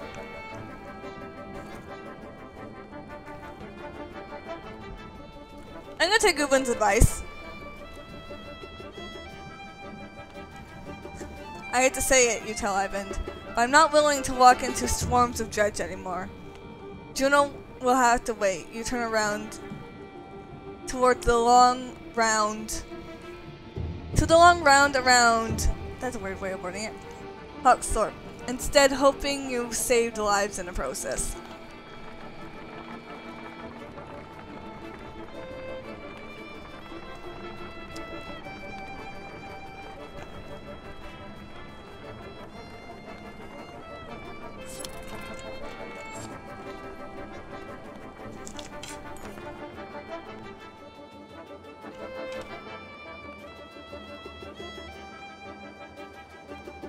A gaunt man and woman approach the caravan, hands held high.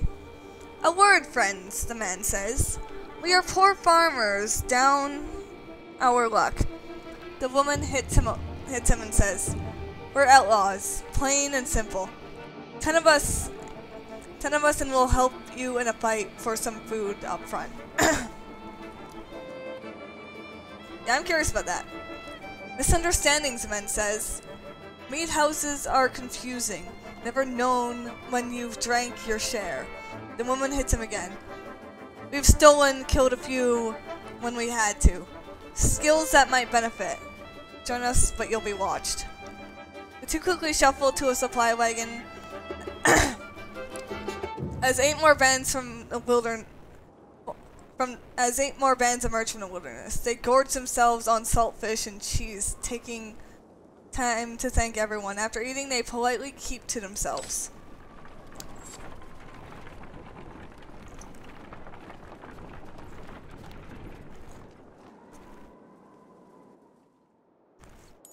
Oh, there's a place we can stop.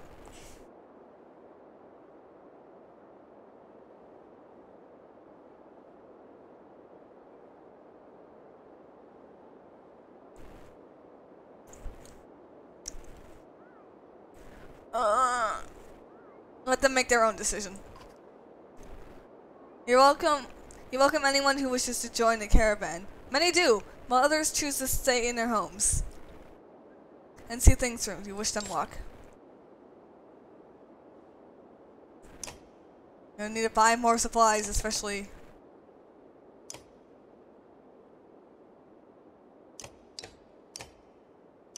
There we go.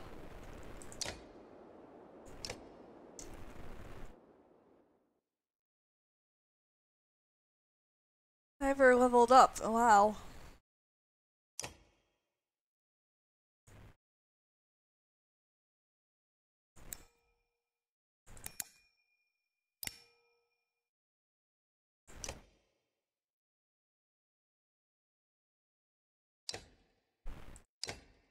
No points for you.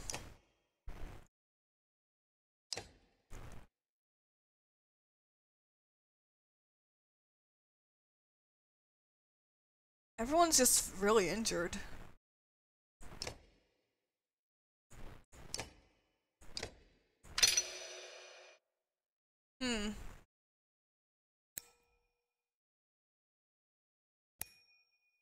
I've been needing to do a lot of armor breaking recently, so that's why I'm starting to level up that stuff.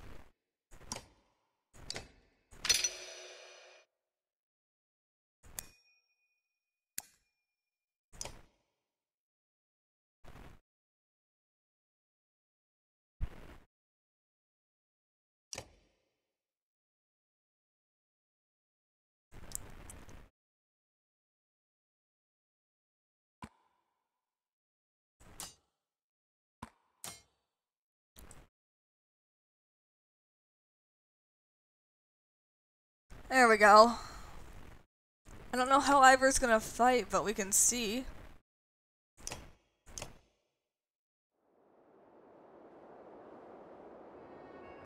We'll do one rest and then we'll head.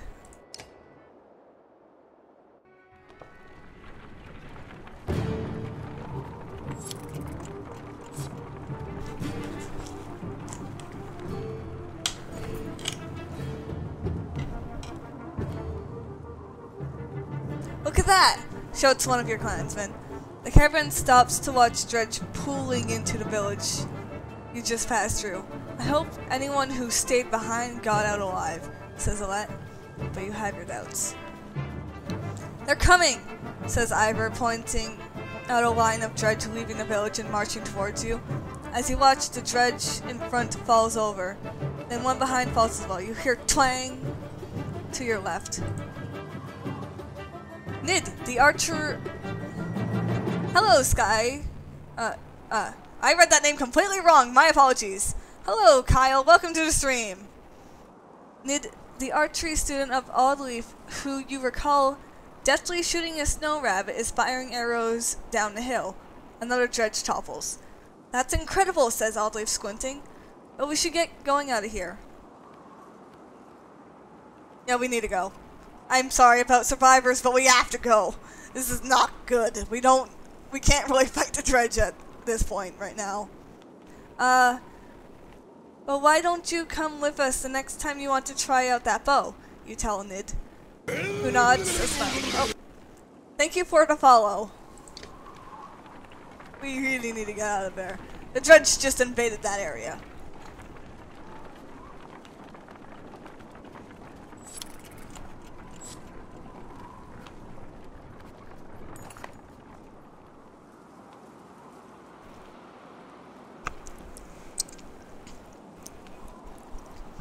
Yes, indeed, that was Electabuzz. Going over. A scout returns from a nearly frozen child. I almost stepped on her in the snow. Looks like she must have been running from something, he says. Patches of blue molt her pale skin, but her chest rises and falls ever so slightly. Even just carrying her along could kill her in a state like this, says a woman. We could be in danger here, points out another. We had to go though, that's the problem! We need to keep moving! We have like Dredge right behind us. If we stop, we're gonna be attacked. Better stay alert for any threat while the caravan moves on. The healers rub the girl's arms and legs under a blanket to no avail. An hour later, one healer approaches you with tears in her eyes. She says nothing, only shakes her head. Well, we are very upset. We just need to keep going, unfortunately. And I can't do much for morale, and it sucks. Big.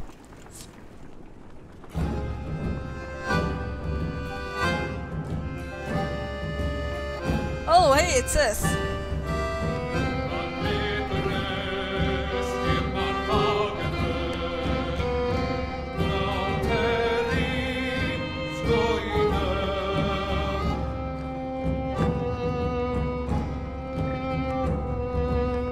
Are we just waiting for it to line up?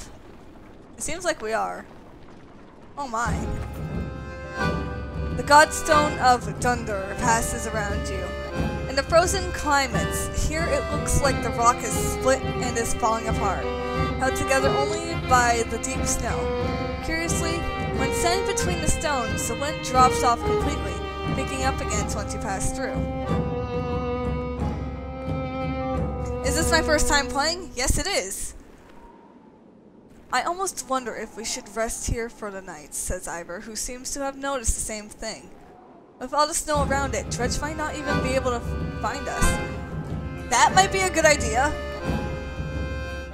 Let's do this. We walk around camp before settling in. Along each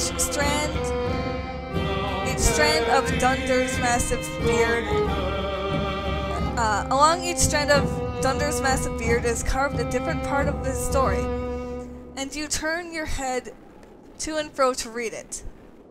While the Loom Mother was the first to create, she soon found a counterpart in Dunder, who embodied her ideals in a masculine form. Dunder took some of her creations, gave them beards, and showed them the secrets of smithing, though many remember him just as fondly for teaching them games and songs of mirth. Well, we got Merle up and then down. That was fun.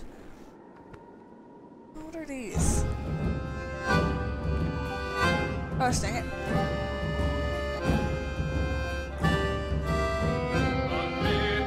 There we go. The camp settles and you notice a group of boys huddling around something. They show you an offering box carved into the godstone itself. The box is an elaborate construction of interlocking pieces which slide around when touched. We can't get it open. It's like a puzzle. Let's try it. Why not? The boys take turns working out the puzzle and give you tips when it's your turn. Though you don't seem to make much progress, eventually they leave to sleep until it's just you and a couple other determined youngsters. Let's keep trying. It's hard to know how long you spend sliding around to smooth puzzle pieces, but when people begin emerging from their tents, you know you're in trouble, exhausted from a long, sleepless night. Worse still, the box remains closed as you shuffle wearily along with the leaving caravan. Well, I tried.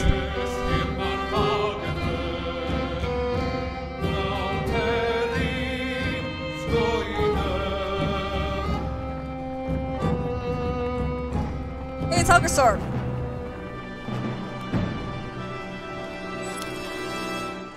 Some clansmen have discovered a large patch of wild fruit. When you approach, you see some people have begun to sample them. A mother frets about whether they're safe after overhearing one of the children say it tastes funny. Others start gathering by the Basketball.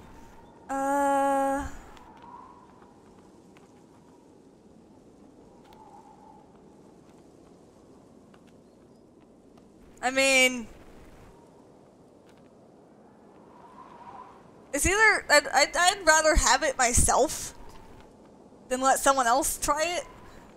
Several watch as you taste the fruit. You pause after swallowing a feign choking. A light rushes to your side in a panic, but your laughter soothes everyone's concern. Soon, everyone is a little tipsy from the fermented fruit, and spirits are high. Well, I don't think spirits are high right now. We might need to rest up in Hawkstorp, and I hope Hawkstorp doesn't get attacked. They have walls, at least.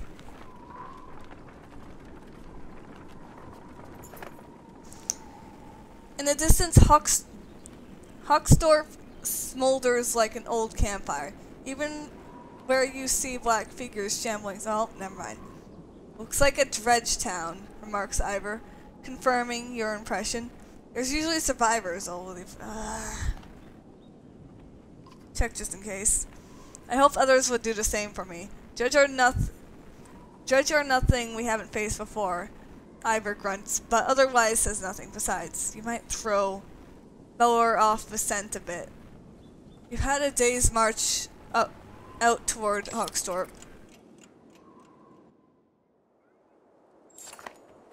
As soon as you step a foot into the small town, you think you've made a mistake. It thoroughly littered with corpses. Within the moment, the dredge are upon you, as though you stirred up an angry hornet's nest. You draw your weapons. Yay! Oh, I can level you up? Okay. Never mind, I don't have anything to level you up with. Oh, you just have the points. Never mind. Because this has been so useful to have that up.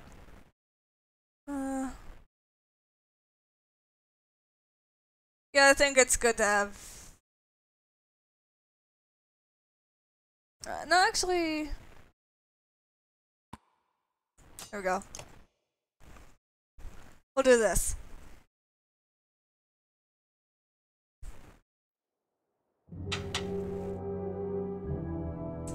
Oh boy.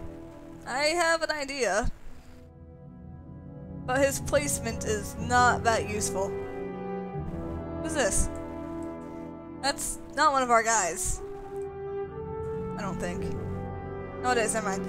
I got very confused right there. Okay, with where the dredge are, I'm gonna want to do something like this.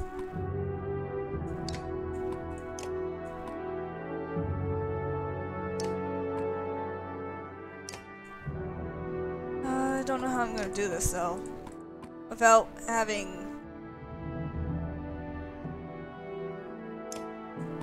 Erg. I have no idea what I'm doing.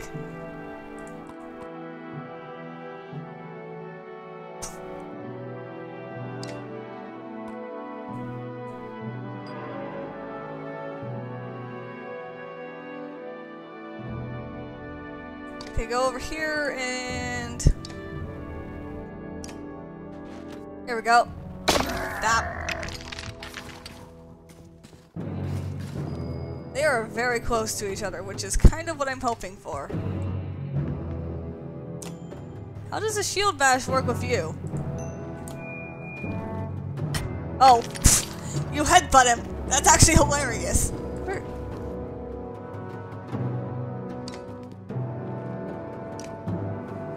Oh, I can't get enough damage. Gosh dang it. I was hoping I could.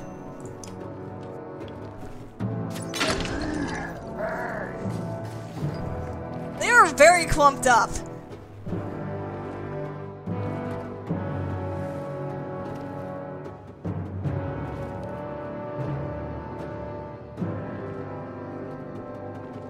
You can go one step forward and on your turn for now. Ooh, now it's connected to him. That's slightly worrisome. Can you hit from here? Ooh boy, this is gonna be fun.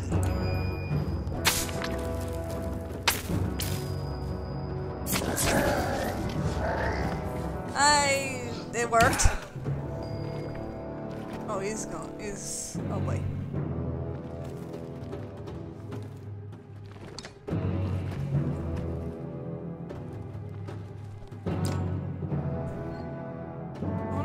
get you to go next real quick. Oh, never mind. I can only do that for people. Oh, rip.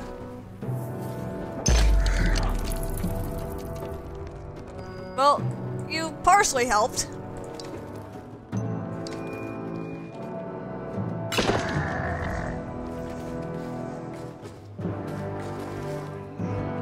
Ow.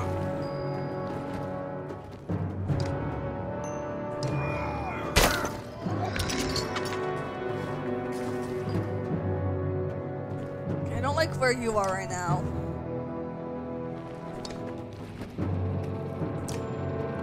That's not gonna work.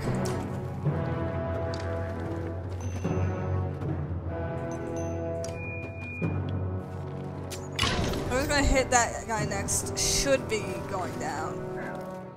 Ooh. Well, he's out.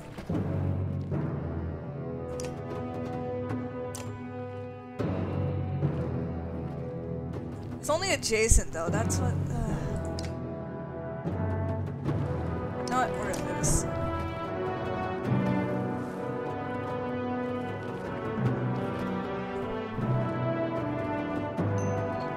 No, no, come on.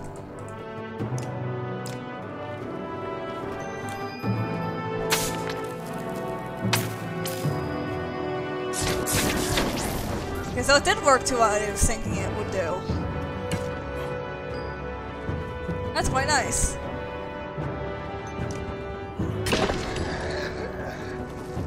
Where are you going? Okay, you're having fun. Shake, shake. Shake it to shake. Okay, I can take... No, I can't take you out in one hit. I can take you out easily.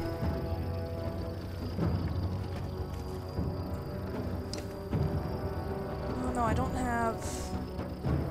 Fudge!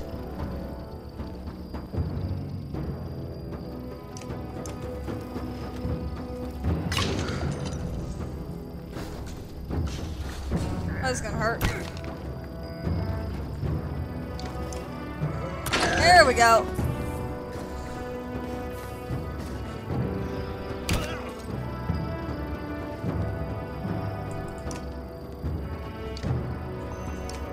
I'm not gonna let you continue doing that. It's awkward.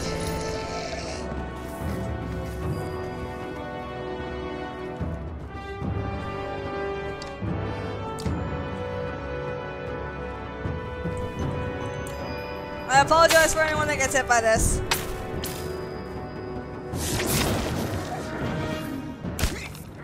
Ow.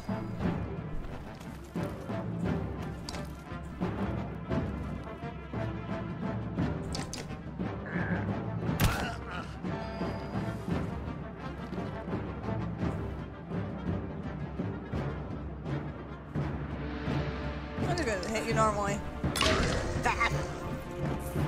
Alright, so you're going up there. That's fine by me, because I could go here and end my turn.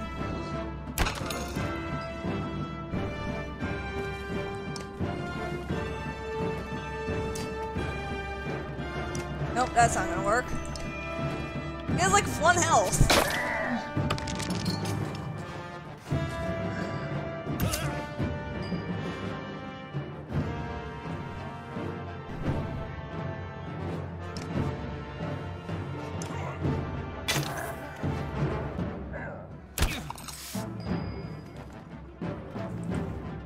Get you over here, and then we could bap him in the face. War leader! I actually killed someone with him for once. Ow! Leave him alone.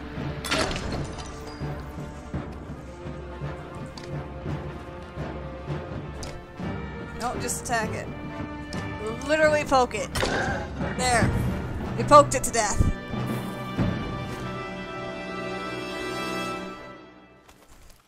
I'm surprised with how well that went. Beat an enemy with a war leader. Ivor gets a promotion. And Hogan's hurt again.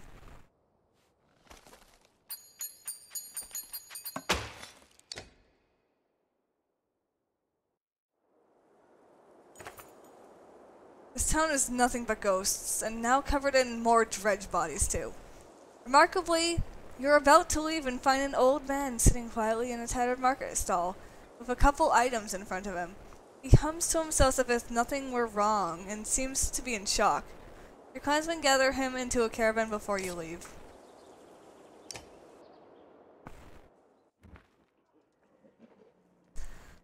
I don't know if we've ever spoken. I'm Nid. You're Rook, I know. We've actually been traveling together for a long time. Isn't it strange how you can be so close to people and not know them? Every day I pass people and I swear I'd never seen them before. I wanted to thank you for letting me join you.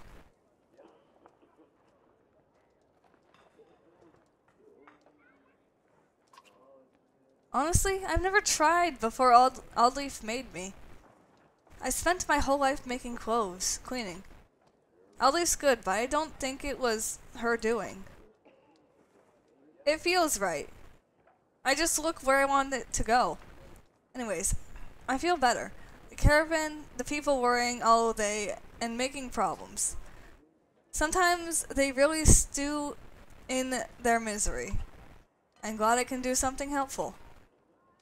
I don't think you're from Saga. I knew most of the people there. No. I had a house in Frostbeller, but we were driven out when a dredge started showing up. My husband died trying to protect our home. My sons and I were thrown into the fields. I'm sorry. Akil's men killed my husband. Now Akil is traveling with us. For a long time I was angry. Why did he get to live? Why did you decide for the rest of us? You look away momentarily, not sure what to say. But I've let it go. I have 3 sons, and I don't want them to grow up with hatred in their hearts. That's why I wanted to thank you. You're welcome. Don't think anything of it. We all have our own problems to deal with. Let me know if you need me to put an arrow in something.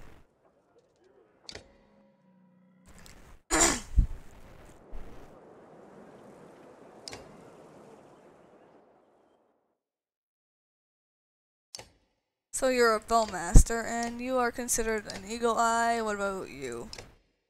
Sky Striker. So they work differently. I'm actually curious now.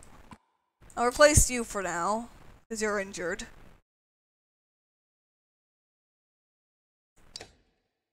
Can I promote you? No, I can't.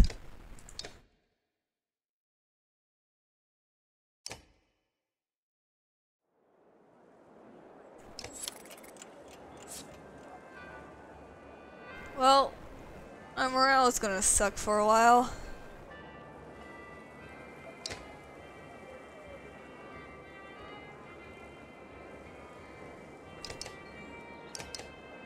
There we go, 10. And let's go.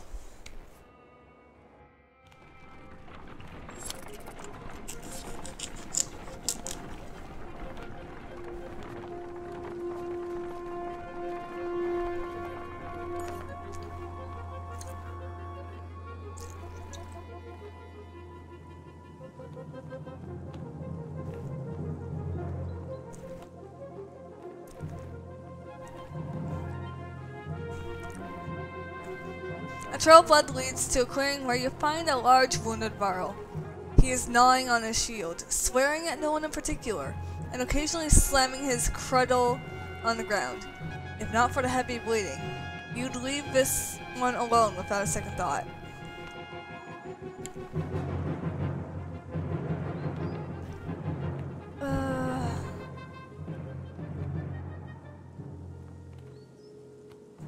We can help if you want it. In a heartbeat, the varl is on his feet, swinging his massive weapon. You jump clear of a cudgel, as the cudgel smashes through the trunk of a tree. Your party scatters to avoid the falling timber. Once you recover, the varl is long gone, leaving only another trail of blood which you decide against following this time. Oh, I feel bad for the guy.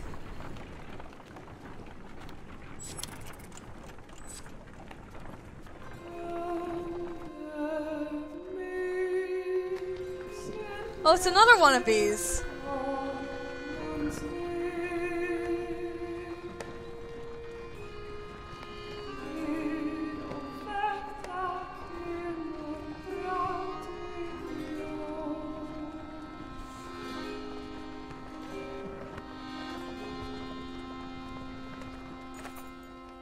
The Godstone of Ingrid, goddess of knowledge, looks on as the caravan takes a much-needed rest. Ivor shoos some children away from a solitary dredge slinger lying dead beneath the stone. Should we be worried about that? You ask Ivor, pointing at the dredge body. I don't think so, he replies. Still, couldn't hurt to have a few guards look around. Hours pass without warning.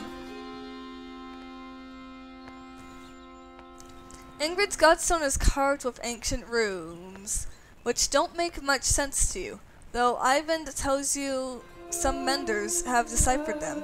It's how the menders learn the language of gods.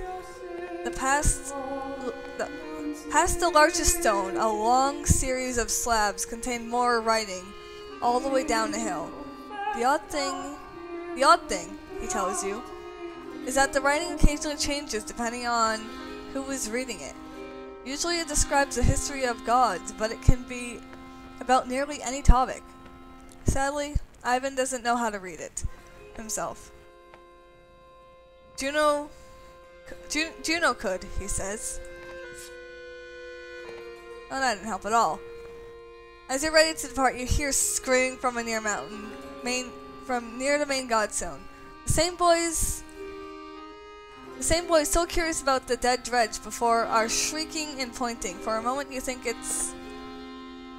must have not been dead, but then you see they have opened a wrapping that was in the dredge's hands.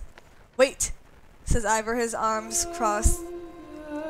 crossing over his chest. This shouldn't be seen. Get away. Get everyone away. A chill sweeps over you. Alette pushes past and gasps. Stop! Ivor shouts, but the curious onlookers have already seen it. Oh god, what did we look at? Leave it. Underground before the dead slinger is a small stony figure, its hands searching for something it can't find. That's a baby. That dredge is a woman? We've been killing women. They've been slaughtering women and children this whole time? Leaving them to die? In a war, it is only males who fight. We've been fighting these dredge the whole way. Why are women with children on their backs attacking us? They're not invading. They're running. Everyone stops dead in their tracks. The entire caravan is gathered around, aghast. When I spoke to Juno, she told me something was coming. She didn't know what. A darkness. Something black is covering the world. The dredge are running from it just as we are running from them. The serpent, the quake. It's all the beginning of the end. Ivor, you knew? Why? Why didn't you say something?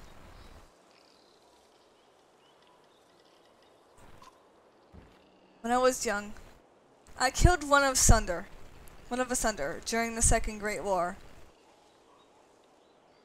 We called it rays. Every time we would build our defenses, it would flatten them and push us back again. I became separated from the rest of Avaro and stumbled upon Rays in a snowstorm, alone. She was nursing. I threw my axe. It twisted in the wind, and her son died in her arms.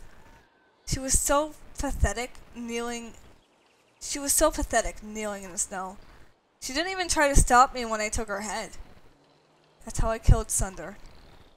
When I found my way to Grofheim, Varro wanted to make me Kender, next to be king. I left. I walked until I ended up in Skoger, where no one knew what I had done.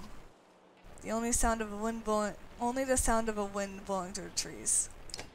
The only sound is the wind. I can't read! For a long time, nobody said a thing until a child breaks the silence. What do we do with a baby? She asks, a lump forming in her throat, looking at the small obsidian creature squirming before you. I want to take it with me. That's just... I'm sorry, but I do.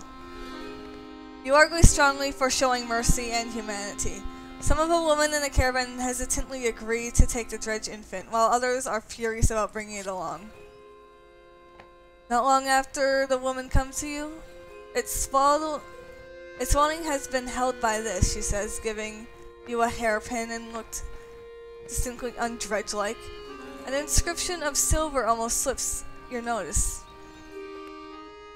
Persevere. From the goddess herself, if you ask me, the woman tells you.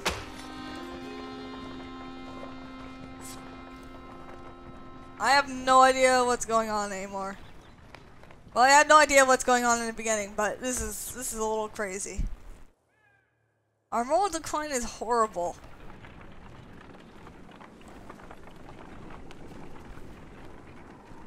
We're just so bad right now.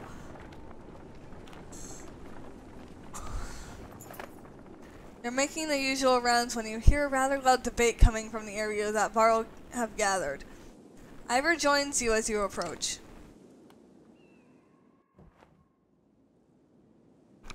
Ubin, you'd rather be known for falling asleep and dying in the corner of a meat house than battling asunder?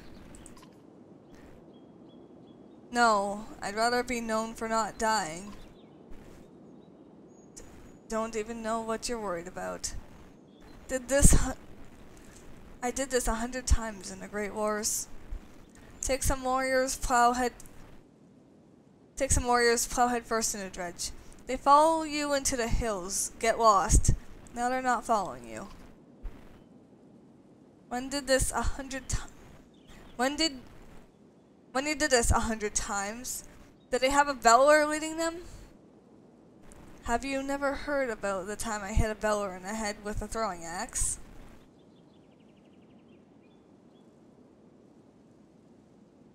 What is this about?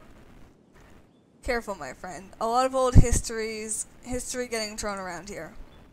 The warriors were just nothing. That there's a damn good number of dredge on our asses. Beller pulling up the rear. This one thinks he can just wander up there and throw them off our track. How about some gratitude? Thought you'd be happy to finally be the oldest barrel in the land, Ubin. I'm never happy to lose more Varl, Krummer. Besides, I'm not convinced you're really older than me.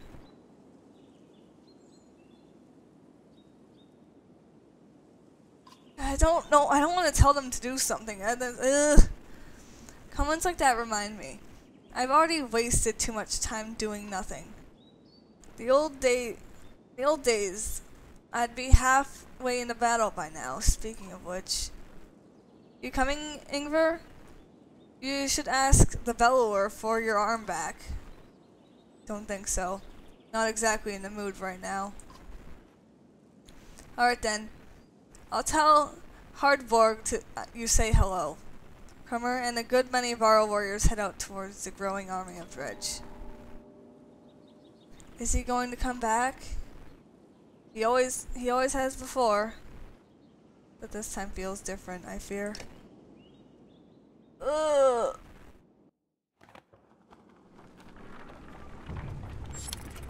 I'd rather that have not had happened. But at the same time,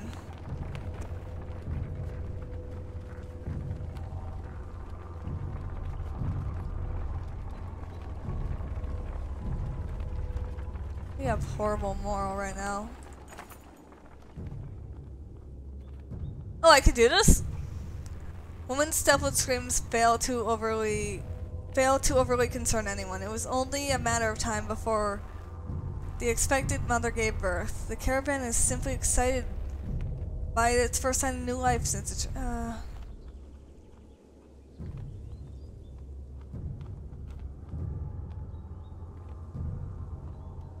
Let's see if this helps.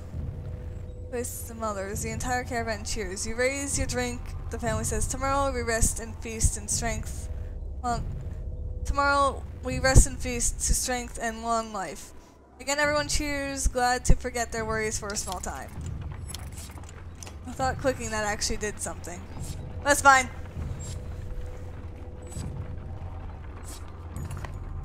We're almost there! Oh, he's back! Gather round, doubters, echoes a shout from the distance as Crummer and his band of warriors break through nearby foliage. And behold, the invincible Varl. The invincible Varl. The caravan is thrilled to see Crummer return safely.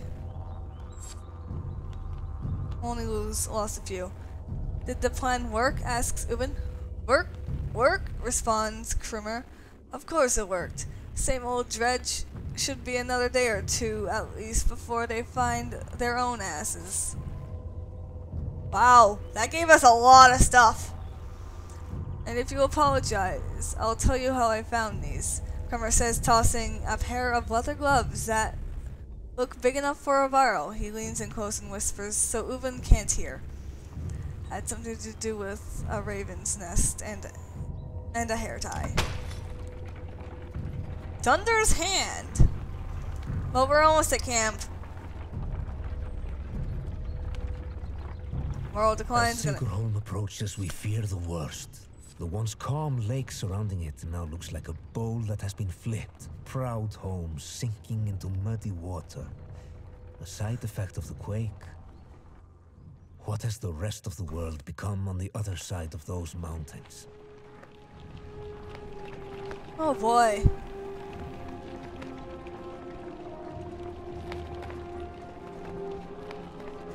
Hold on. Huh?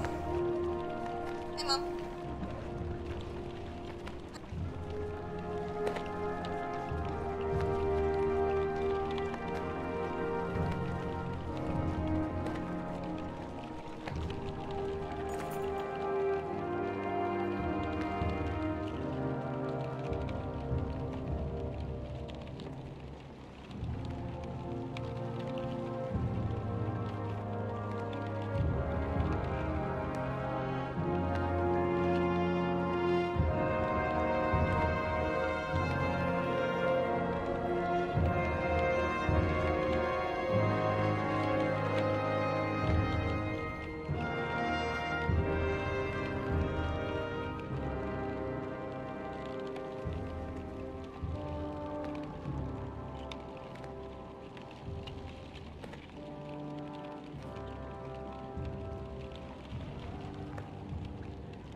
Sorry about that.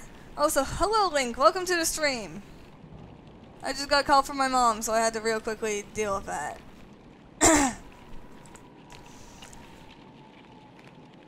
One catastrophe to another, says Aldleaf, as you pull into Sigrolm. The town appears to be sinking into the lake. Townspeople peek from the dark windows and makeshift hovels hovels further up the hill. No, says Ivan, looking frantic. Where is she? He runs to the front of a caravan, looking out over the water. Juno isn't here, and you get the creeping feeling you're not welcome either.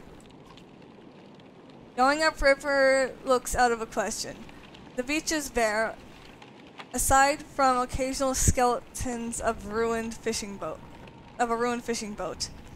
You reluctantly set up camp in a sinking town. Oh boy. All I'm saying is, how long are you willing to wait? While taking a stock of caravan, you inadvertently walk into the debate between Aldleaf and Ivan. As long as we need to. And I think we need to get out of here.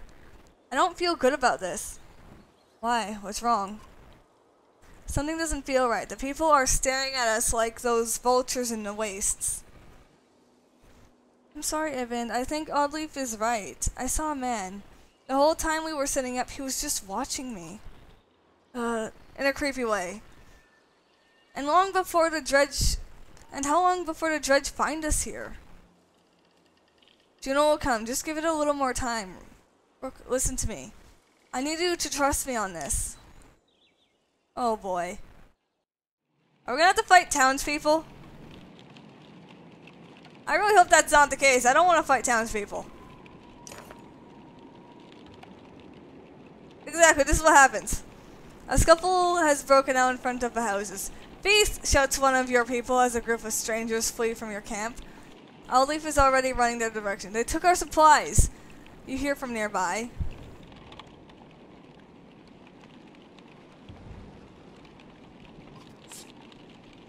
You wander into the beach where some men have been waiting for you. Some terse words are exchanged about whether anything had been stolen or not. You don't see who draws the first weapon, but it stops the conversation. But it stops the conversation cold.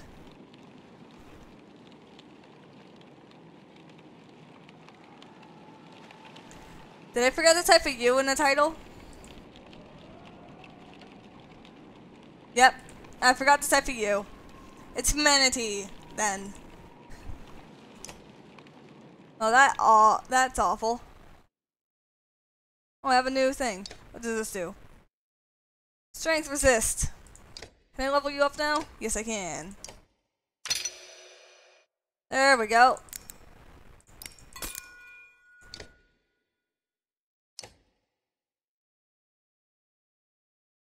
Alright, so I'm gonna put Hogan in here. And let's switch gear real quick. Who has what? This is +3 strength. There you go. You can get this. Does anyone else?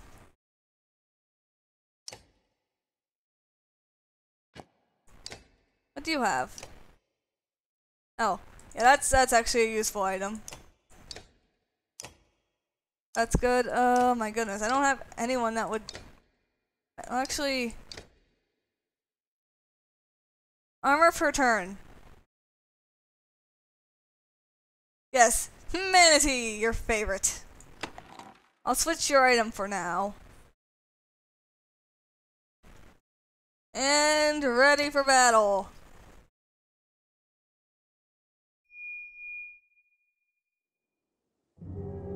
Oh boy! The positioning is great here. Alright, so I'm gonna put you over here. You can go here.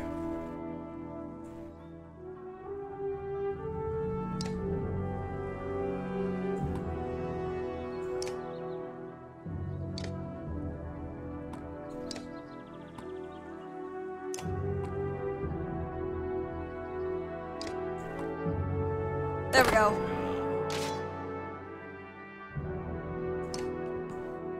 Oh my goodness! I feel bad about this now.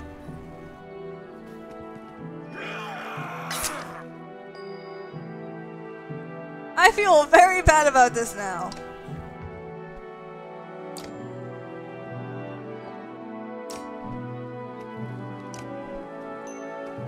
Oh, that won't do enough. What about you?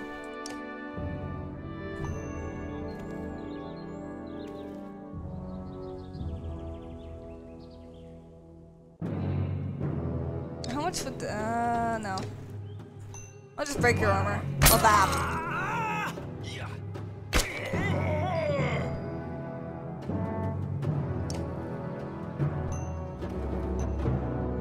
There we go. 4.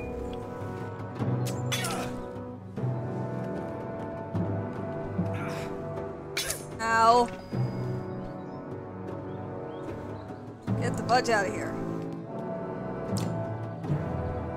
Bird of prey.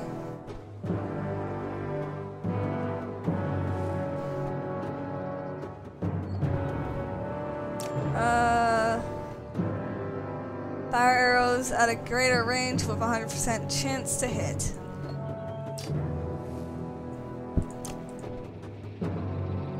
Either way, I only do 1 damage. Let's just break your armor. It's full. Well, they have shields, so of course they do that much. This is gonna hurt.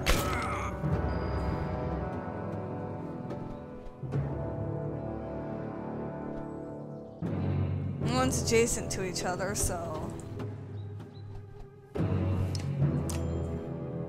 There we go. Let's fix your armor real quick. Oh boy, that's gonna hurt. He's gonna get taken out real quick if I don't do anything.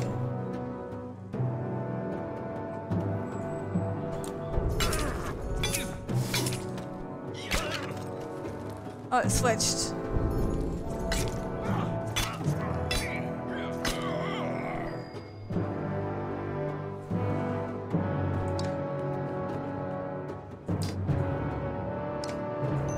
No, that won't do enough. Well, I didn't mean to do that, but okay.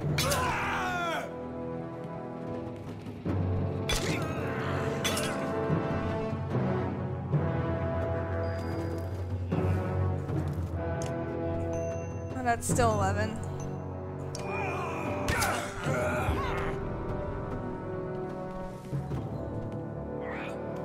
Ow.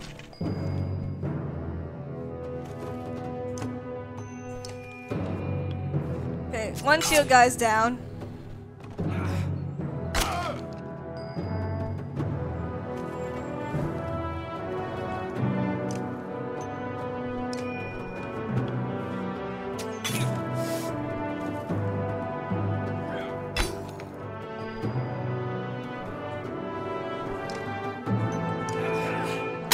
In the back. It's gonna hurt. Because most of my armor's gone at this point.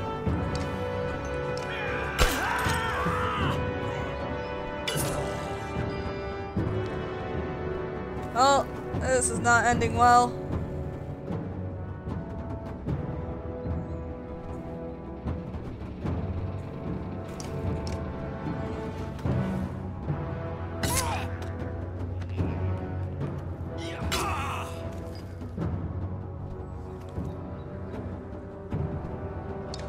Oh gosh, dang it. Let's just break your armor completely then. Because that's all I can do.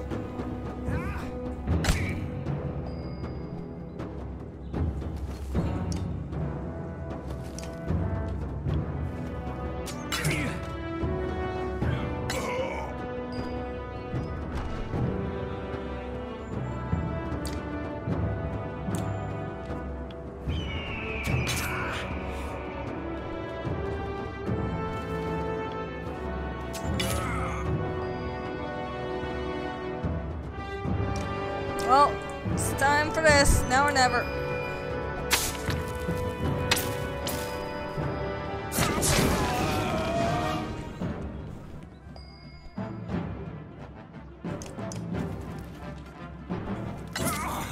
There we go. Now we're a little bit more even.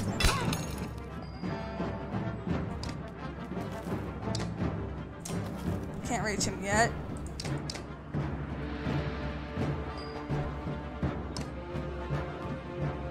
Can't do anything.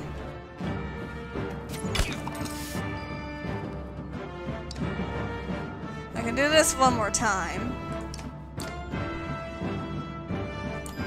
And I think this is actually going to end the battle.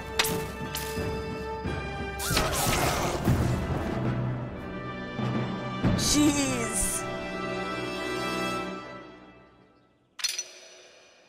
Promotion for Alette. And Mulligan is hurt. Ivor is also injured.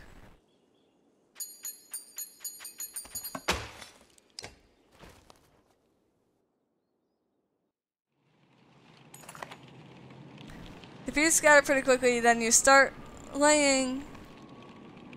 When you start laying into them. But when you return to Caravan, you discover why. Even more supplies have gone missing. Well, we're out of supplies! They took all our crud.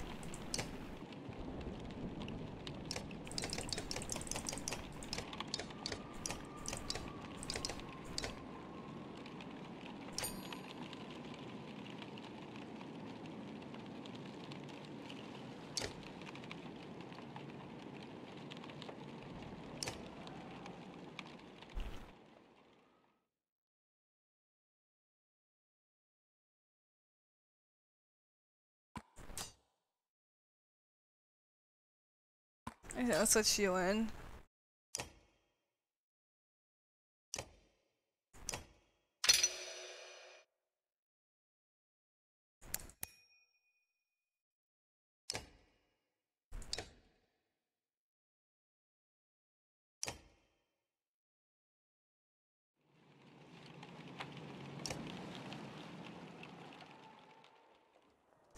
You're really worried about her, aren't you? What? Oh, Juno. Worry doesn't begin to describe it. If she doesn't find us here, or something has happened to her. Are you sure what you saw was real? It could have been a dream, or I don't know. You're pretty exhausted. I don't know, to be honest. I'm not sure anymore. Everything is a blur. Don't tell the others I said that. I have hope that it wasn't a dream.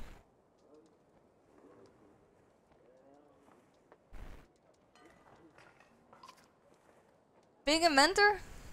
I guess I never really thought about it like that. It's just part of me. They knew very young that I could join. They knew very young that they knew very young that I could join the order. That is a weird sentence. Born into it, you could say.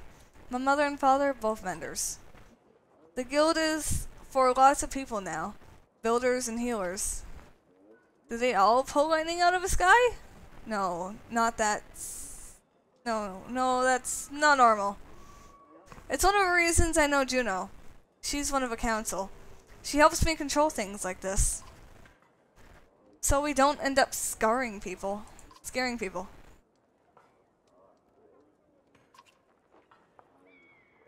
Well, the hardest part is usually seeing the threads.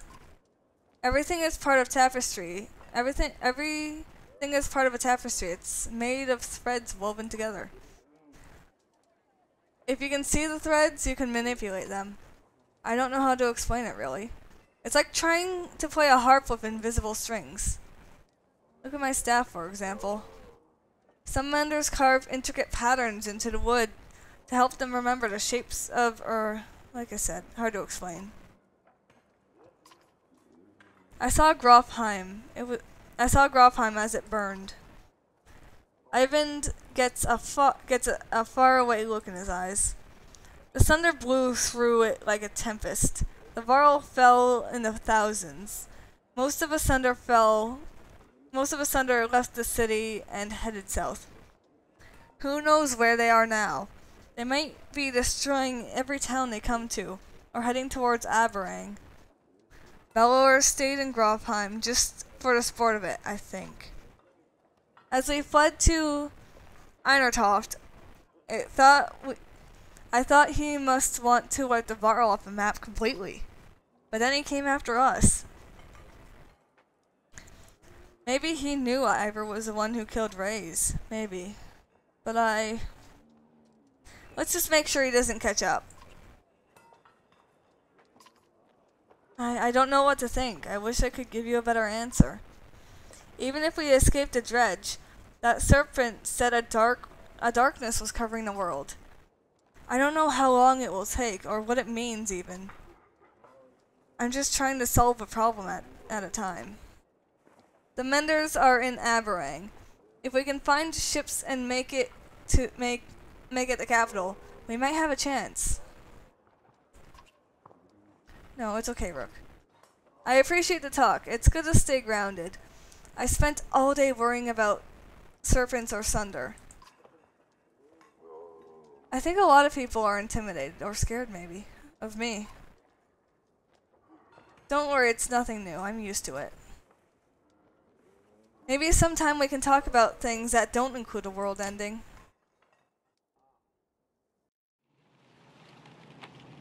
Can we actually rest in peace? A random assortment of people from the caravan confront you. Listen, says one.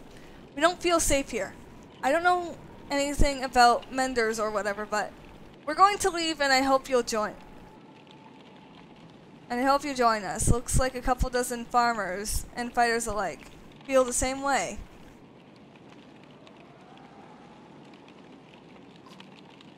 They make it very clear they're not interested in discussing the issue, shaking their heads and setting out. Without the rest of the caravan ready to go, there's little you can do to stop them. They hope they make it and that you haven't made a mistake yourself. Oh my goodness.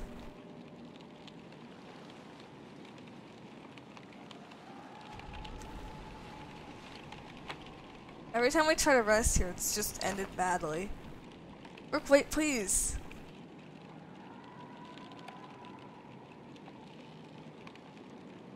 She said well, we rested here for 2 days, and that's, I think, the maximum we can get. He's terrified of leaving. God damn it.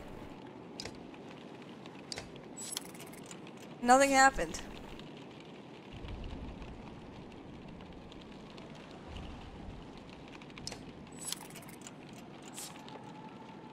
Yeah, I don't think staying here is a good idea anymore.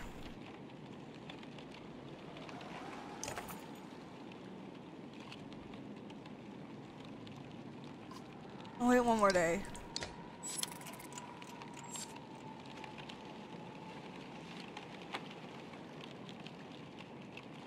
Yeah, nothing's happened.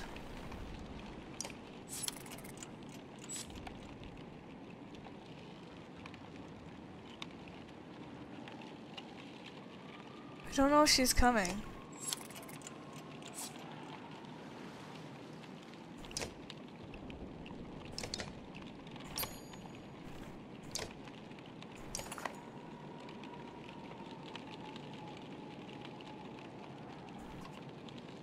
Evan looks out across the lake in 1,000 miles. He says nothing. We've got problems, says Ivor. The whole place is flooded. We could try to walk through muddy parts, but it'll be slow going. We could try to float the caravan over the lake, but we might tip or get stuck. Or we could go around the whole thing, but no idea how long that'll take.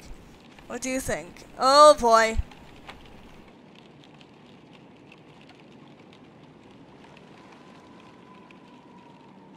Board it might be the best idea.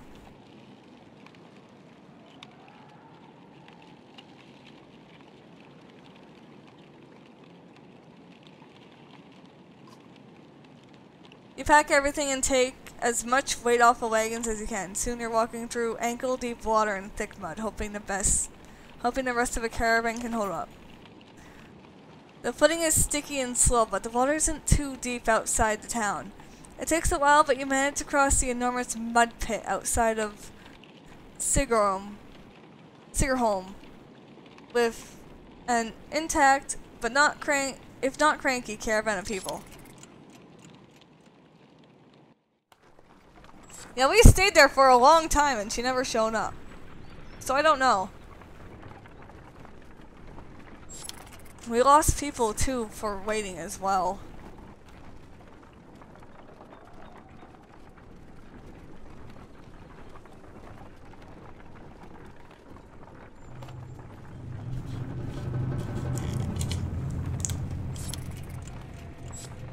Oh no, we don't have enough supplies. I am actually very worried now. Our supplies are so low. Stop! A resolute voice calls from somewhere in front of you. The surrounding terrain comes alive. Armed fighters surround the caravan. No need for bloodshed, the leader says.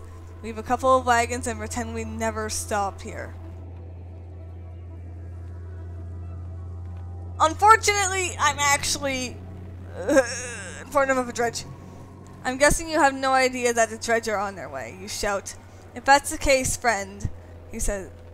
If that's the case, friend, says the leader, we need those supplies more than ever. Without even a glance, his men attack. Great.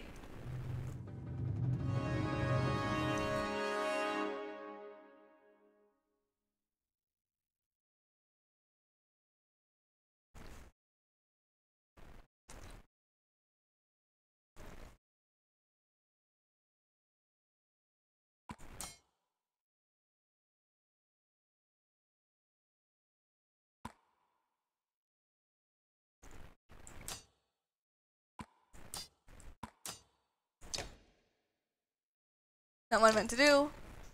We'll do this fight.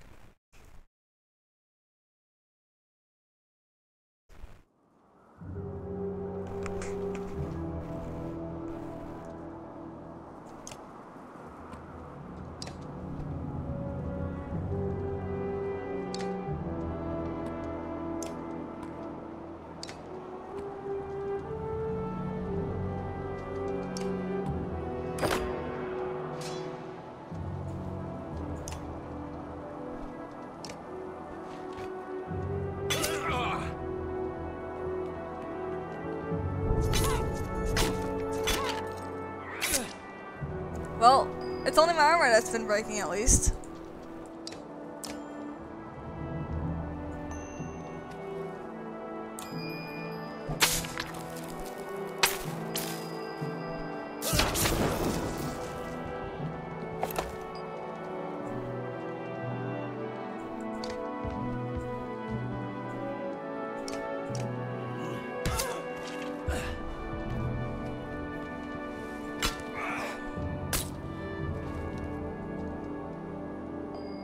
I just run a deflect there.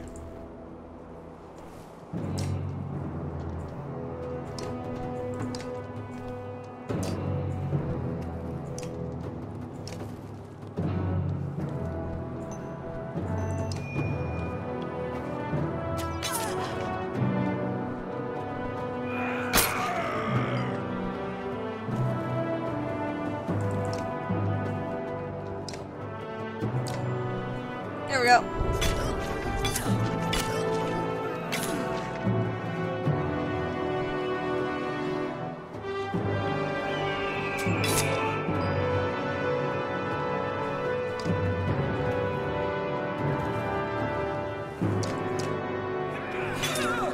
Ow.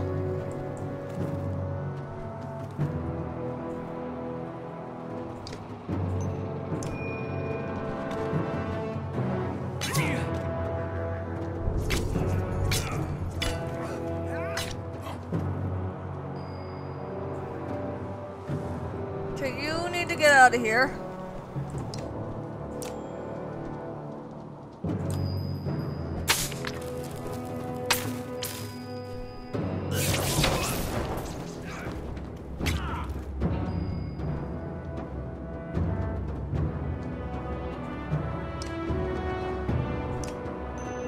And you need to go down.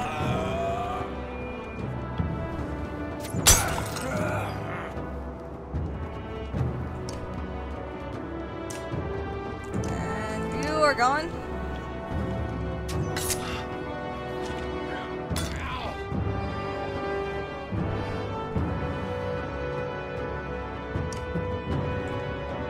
And turn.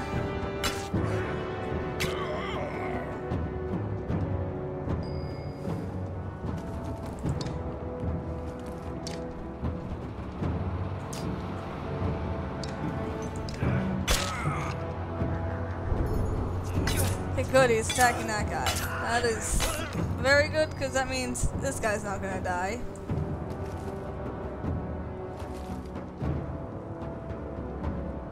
Oh, it's this guy's turn. Gosh dang it.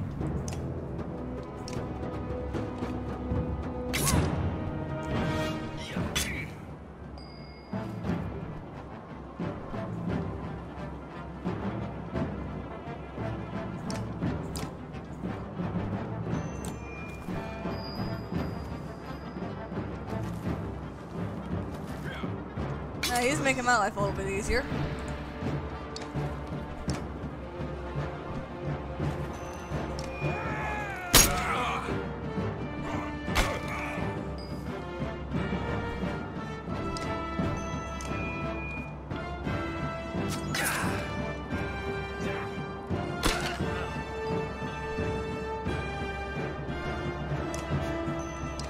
Oh, break your armor so I can actually hit you.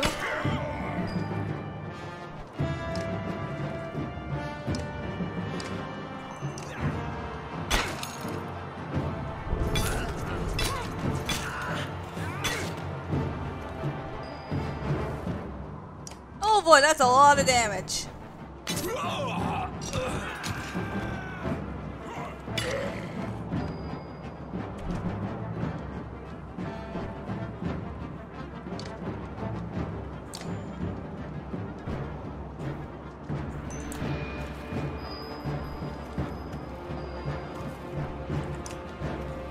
I'm sorry, buddy.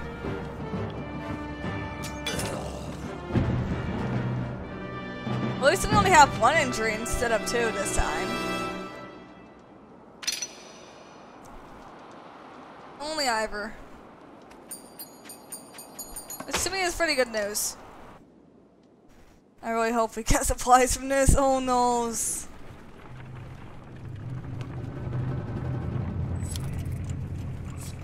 We don't have any supplies left.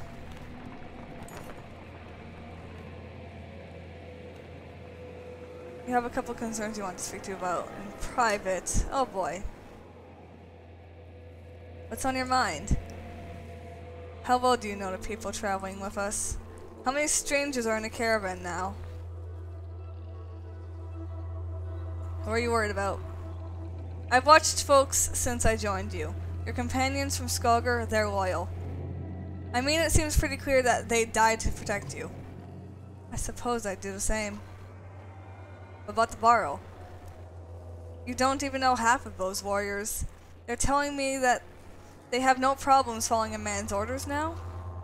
After everything that happened in Arnartoft? They joined us voluntarily. They might voluntarily put a sword into your gut too. What happens the first time Bavaro don't want to do what you tell them? If Krummer gave the word, I guarantee at least half would follow. Let's be honest. They would take this caravan by force anytime if they wanted to.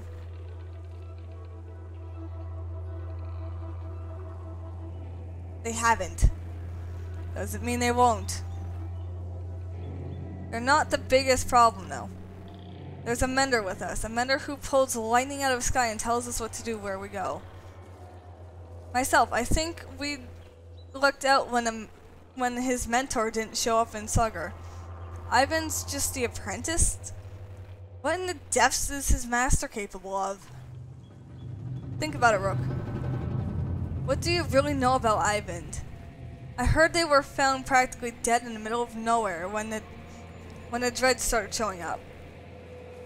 Then an enormous serpent shows up at Einartoft after tearing the world in half. Takes one look at Ivan and bolts. Suddenly they need our help instead of the Mender Council? How does that make any damn sense?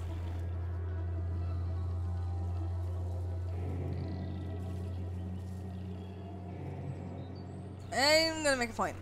A shrewd man with ambitions can be very patient. I'm grateful for what you've done to get us this far, Rook.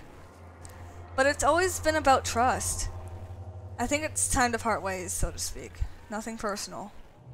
Suddenly you gasp for air when you look down. Olaf is holding a knife buried deep in your... Oh god! Did that just happen? Your vision blurs and blood fills your sight. You gasp again. There's a bird whistle and the camp becomes a blur of motion. Enough spiders and frostfeller leap into action, cutting people down. As Olive turns to fire one of the men, Onuf runs her through and pulls the blade from her back without even breaking his stride. She drops like a sack of flour. Onuf heads straight for Alette, who freezes, unbridled in terror. You rise to your feet through the pain. Olive is dead now. Somehow you find the strength to cleave the nearest traitor in two, but you can't find the breath to shout. You think your lungs might be punctured. Onuf clutches Alette's wrist amidst the commotion. Tosses her bow aside and pulls her deep in the woods. Her eyes meet with yours across the campsite. No, her lips say. Though you can't hear the words, a dozen men appear between you as Ivor steps in view, as fearsome as you've ever seen him. Well, I've just been fucking betrayed! Crud!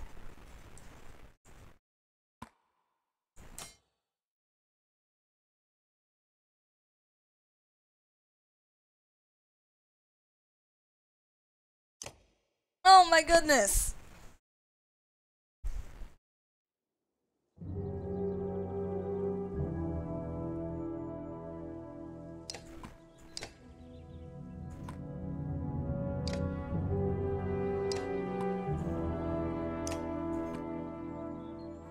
I am a little mad right now.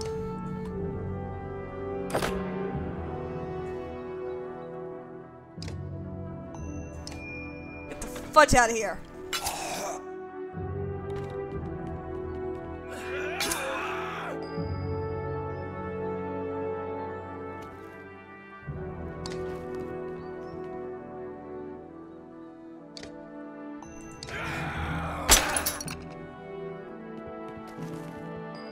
They're all going after me. What the fudge?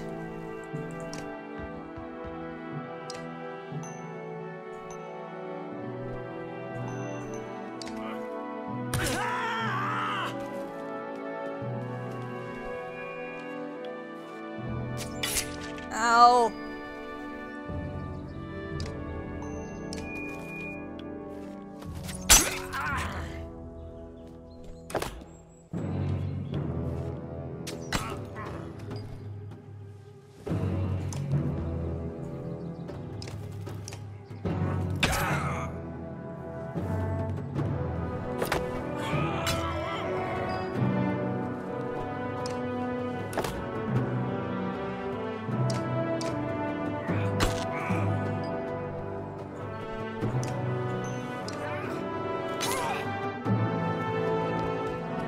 Seriously?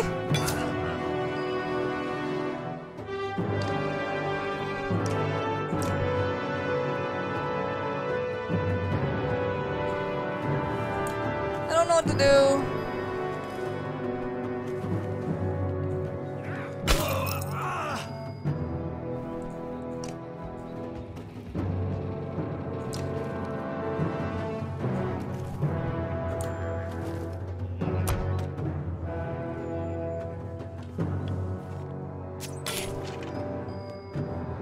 She's gonna go down if I'm not careful.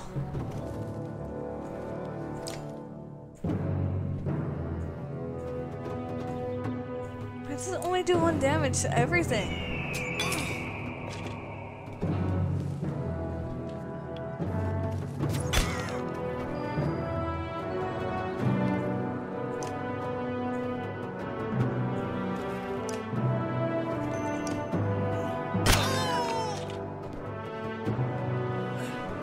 Oh, she's gone.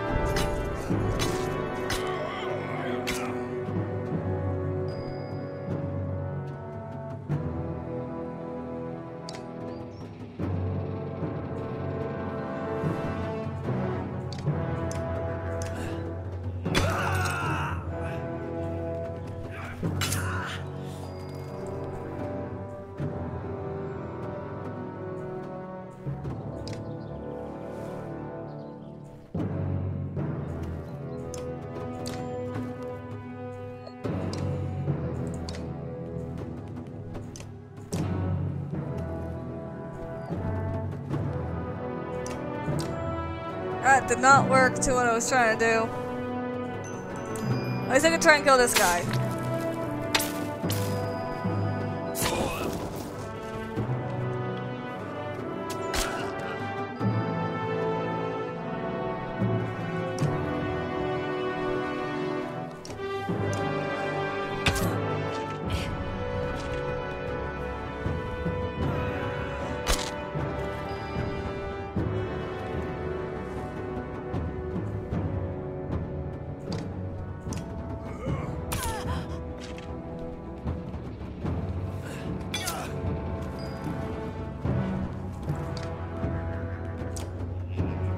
Just do the normal attack. There we go.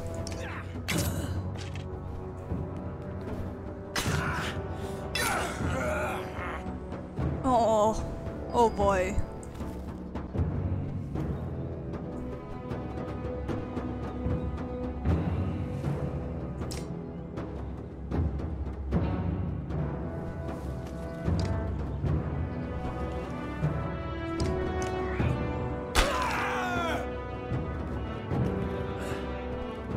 Why is everyone after him? Gosh dang it.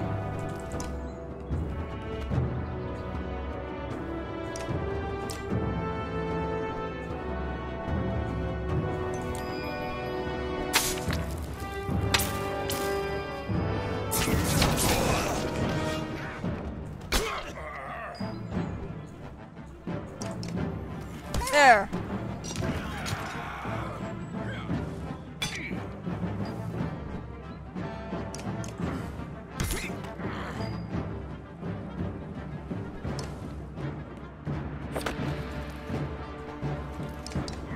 Get out of here.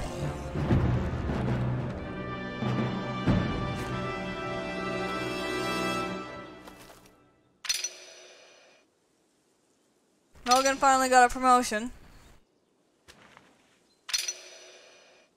It is injured. Brooke is injured.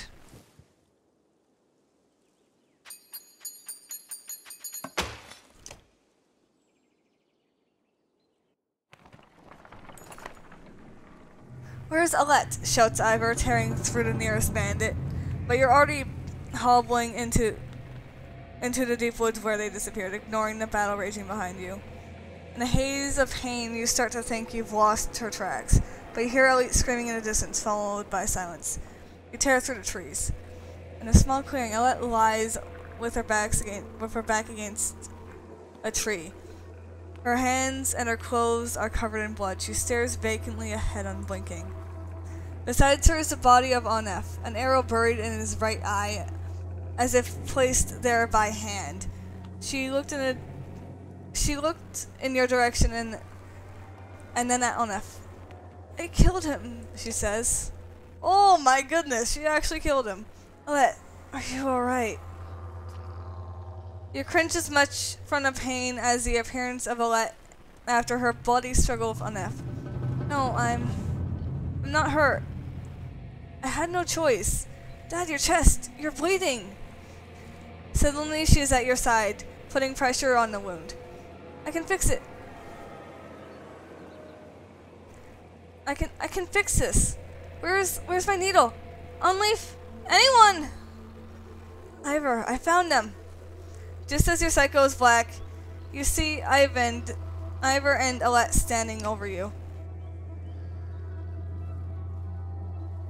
He's going to make it? Your eyes open to the sound of Alette's voice. Normally I wouldn't like that. I hope I did enough. I'll survive. Dad! Alette stops herself from hugging your bandaged chest, pulling your head to her instead. The words come out easier than you expected. Oddleaf?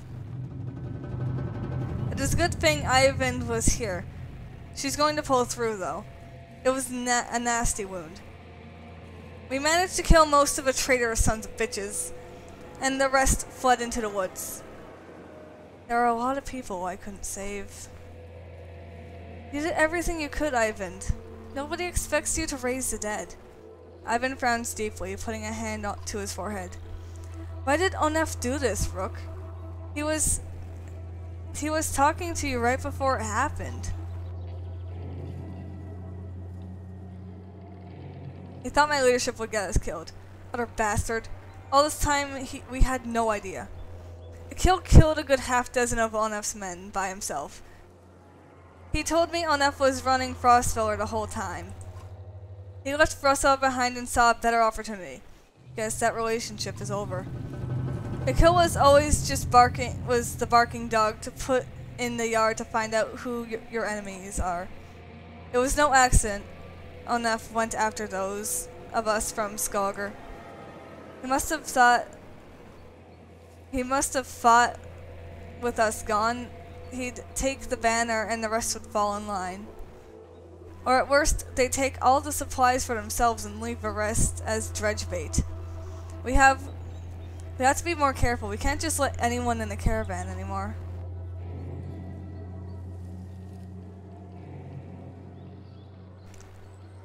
Well, where would you draw the line? I don't know, Rook. I really don't. None of this changes the fact that Valor is out there somewhere, following us. That swamp and Skulger home might buy us some time, but we've got to keep moving. Your body aches all over, but Ivor's right. The road calls. The caravan is already starting to pack up camp.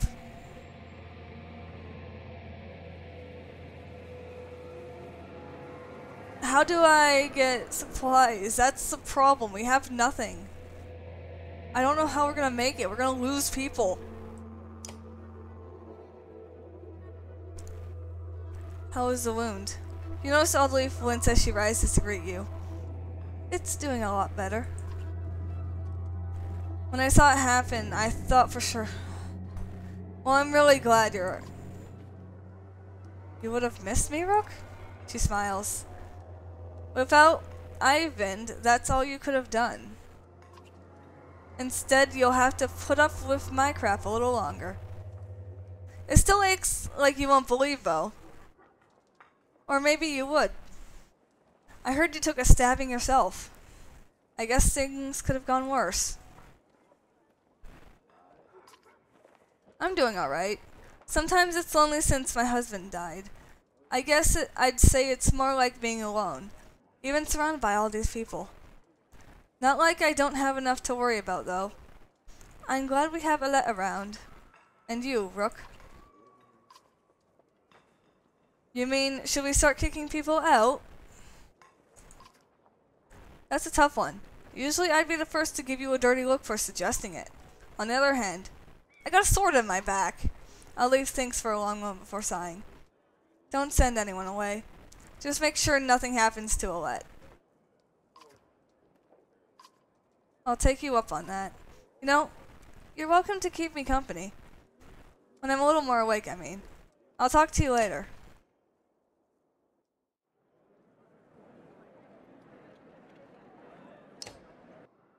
Let's talk to this crazy person. Look who it is, still not dead. How are things, Rook? I can never guess with you, Akil. I heard you helped drive off the traders when Onef attacked us. And it leaves me always wondering, what's your deal? I'm not so hard to understand. Why don't you try asking instead of telling?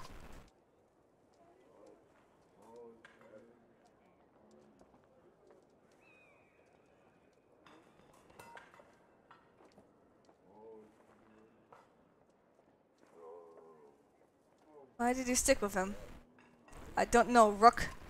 Family makes you do weird things. You know what the worst part is? We became kin when he married my sister.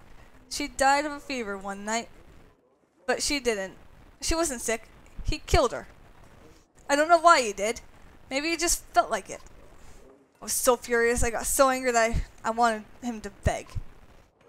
I could kill him without a second thought. But that wasn't enough. I wanted him to feel sick about it. Puke his guts out. And somehow that turned into overtime. He never cared. I gave up. And did what he wanted. I don't know how it happened. But when I attacked you in Frostfeller, guess I'll just say it was my idea. Oh my goodness! Didn't I? How many times did I have him call a traitor before you got the message? What do you want me to say? Watch out, one of us going to murder your whole family? Yeah, I was not expecting that. In fact, I wouldn't be able to surprise if he tried to convince you to off me, but listen. I didn't need to know to keep it, so keep it to yourself. Could have killed a lot more of them without my hands bound, if that's what you mean. So Rook, I don't have to be your prisoner. I don't have to be your prisoner anymore? So you're going to let me walk around with my own axe and everything? Doesn't mean I'm not watching you. I can accept that. You're a good man. I don't want him to leave, that's the thing, he helped. He's a little crazy, but I don't care. And I need to take a piss. You're not going to be a busy man. You're not the only busy man around here, you know? You shake your head as Akil steps away from the camp.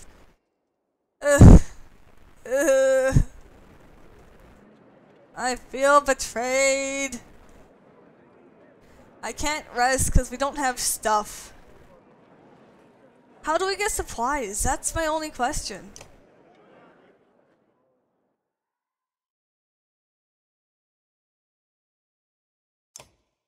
I can finally promote this guy.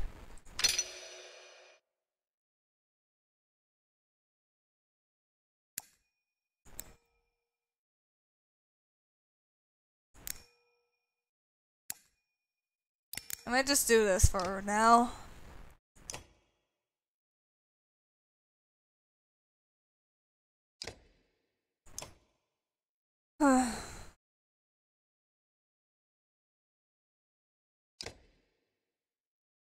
A grudge wielder?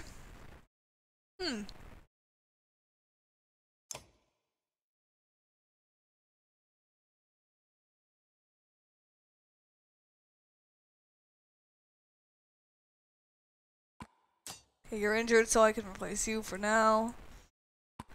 I'm gonna let you try out in battle.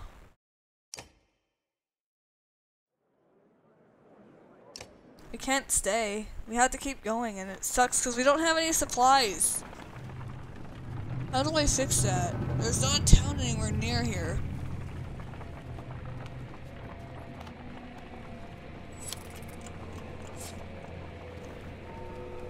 Yep, people are dying.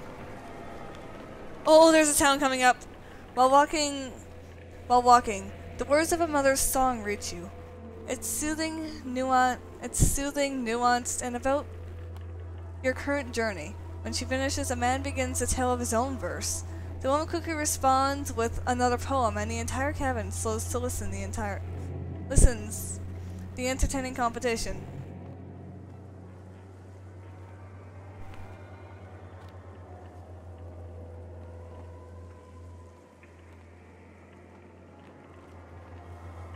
Well, we were just attacked.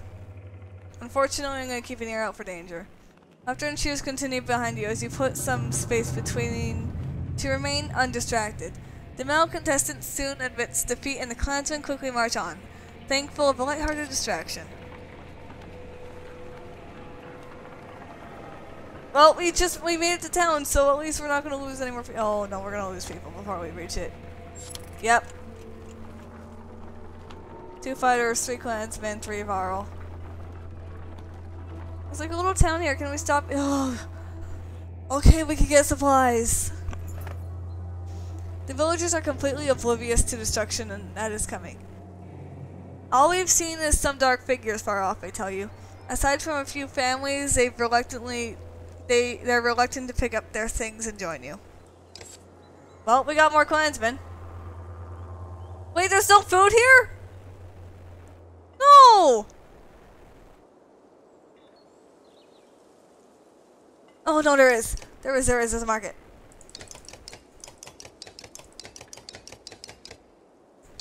I don't care. I'm spending everything to get food. I don't wanna leave with fudging starving people. I was so scared.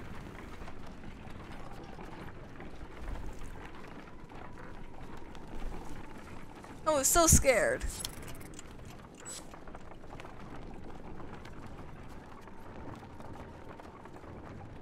Well, we're going in through a forest again. An old man sits astride an overgrown portion of a trail. You lost, you ask? He adjusts the leather strap on his head and says, "No. Are you?" He jumps up and shuffles towards the caravan, his tattered clothing revealing no weapons.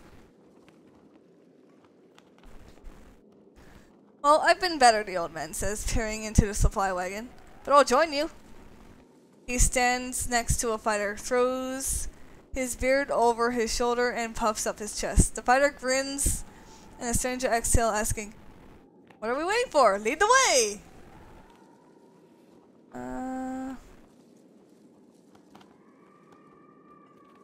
I don't want to be rude. I'm curious. Keep pace, the old man puffs through a mustache. "No fleeter than old Unar, and husband mind your lives. I'm cursed with the golden tongue, not silver." The caravan enjoys a good laugh, and they start moving once again. Well, he's a funny guy. I like him. Unar. There's something up there. Ahead you find what appears to be a good number of peasants surrounding by brigands. One of the armed men looks over his shoulder and says, "Gods be damned. This is all I need. Listen. Don't interfere, and one of these supply wagons is yours." What?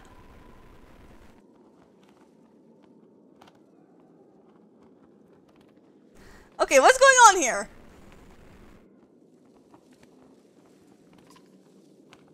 "Nothing to concern you," he replies, "and before you start telling me otherwise, these are my clansmen.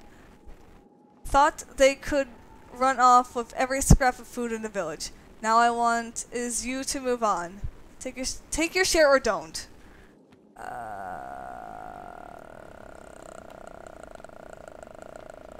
don't want to get involved in this. You turn a blind eye to what is happening and keep the caravan moving. You can't be certain whether the armed men were being completely earnest about what happened, but you realize you can't go around solving everyone's problems. I'm not wanting to get involved in that mess. I really don't want to get involved in that mess. There's a shrine up here.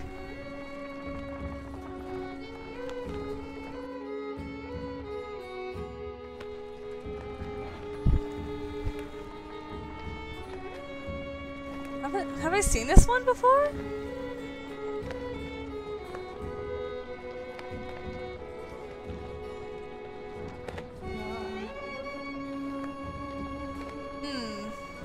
Doesn't look familiar.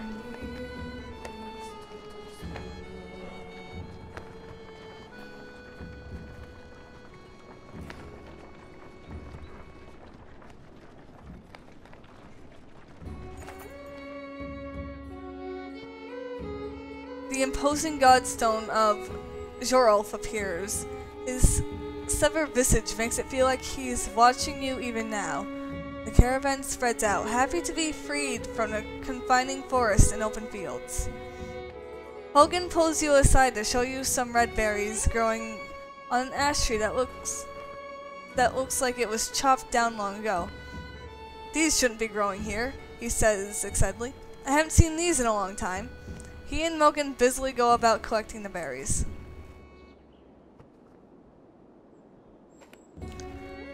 In fact, in honor of Jorulf, some of the caravan crack cakes and meat and wine before anyone can stop them.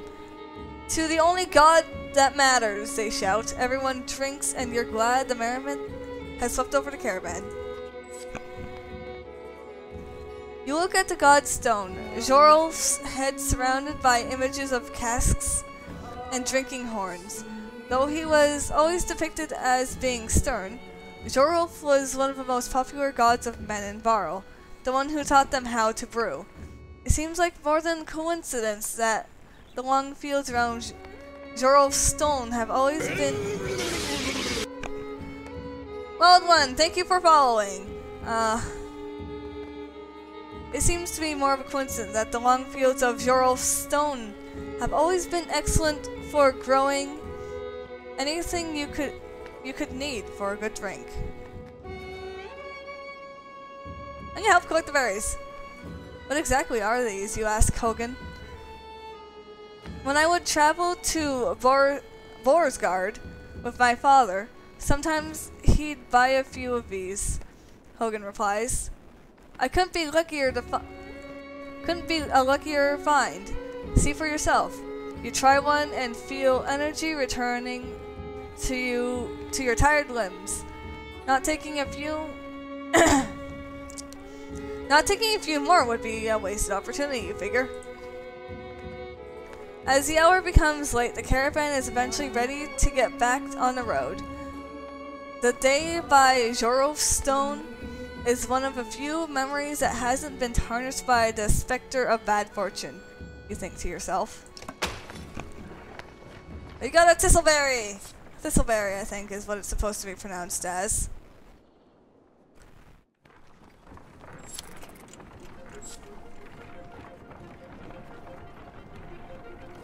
Oh, we're coming up to a town! We have tons of supplies, so I think we're good. Plus, I don't have anything to get supplies with right now. Rainovic. Rainovic, interesting name for a town. The sounds of skirmish alert you to a barrow surrounded by half a dozen armed fighters. One man spots you and shouts, "Leave us to our business! This barrow killed my father without reason!" The barrow is about to respond when a man attacks. The giant swats the blade aside and silently watches for the next assault. Let's hear what the barrow says. The barrow shrugs as if unconcerned, saying, "This one's father and I had a business deal. He lied. Now he's dead." "Lies!" shouts the man. "You murdered him over a lie, you coward?" Why is that a question mark? The men wildly attack the barrow, who deflects them well enough, but you're uncertain of how long he'll keep. I kinda wanna butt in. Ivor, you say. We could use any barrow with a good swordsman, couldn't we? He nods and readying his weapon. The men immediately back off. The prospect of fighting your entire army and suddenly unappealing. They watch from a distance, shouting obscenities and something about injustice. The barrow turns towards you. Didn't need a help, but if I'm going to travel, it may as well be in the company of other barrow. He falls in line with the others, and you return to travel. +1 barrow. Rainvik is more of a smattering of farmhouses than a proper town. Though judging by stray dredge stalking through empty fields, it is barely even that anymore. Oh boy.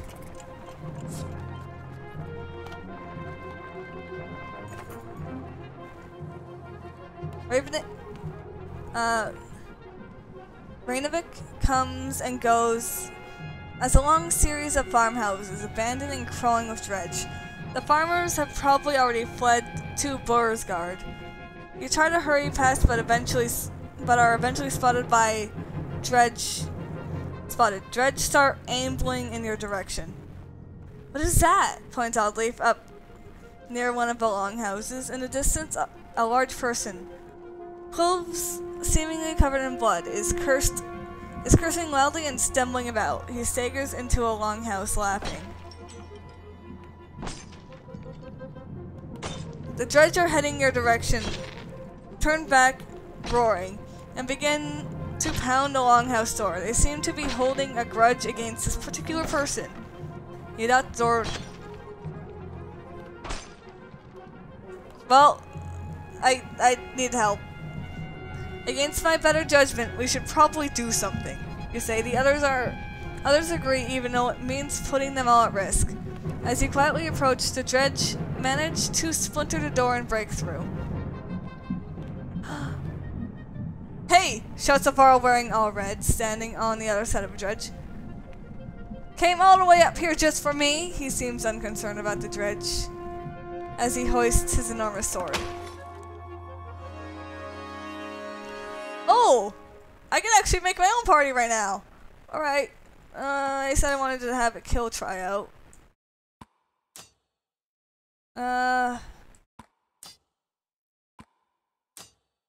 I have no idea what I'm doing. I'm just trying to have it so that not that many people are injured. Oh, you know, I'm gonna just have these two switch. No one else is level 4, so egg. Sigjorn. Let's fight.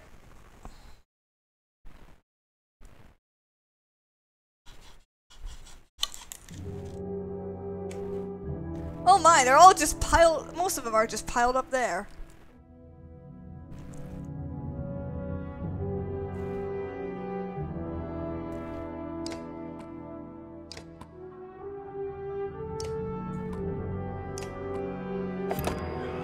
Oh my goodness, that is so much movement.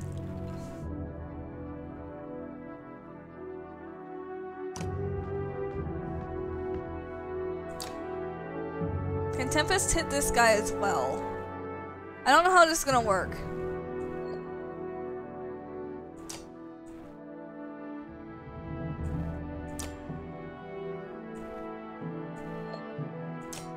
I'll just do a normal attack for now.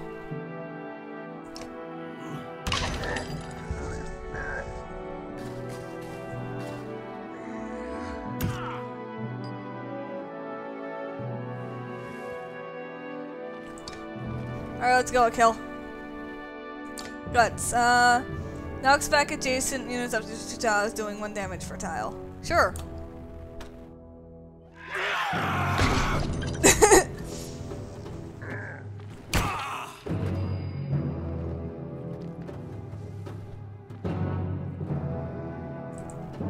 No, go. There we go.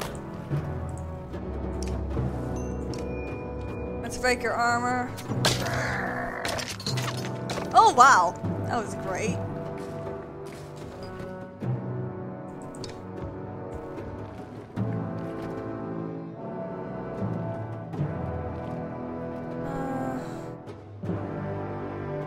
He's gonna go next anyways.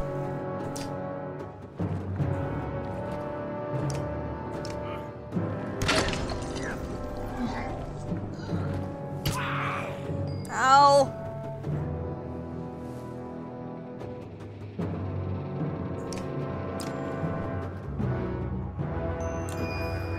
This is gonna do a lot. Of course, it's the wrong targets I was expecting. Gosh dang it.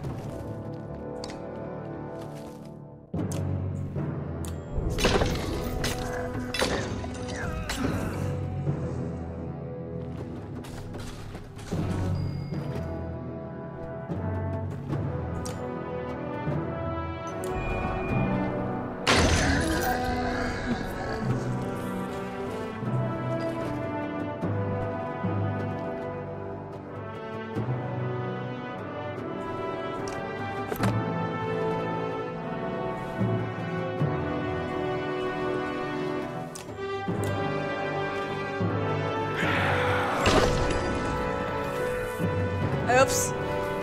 That didn't work.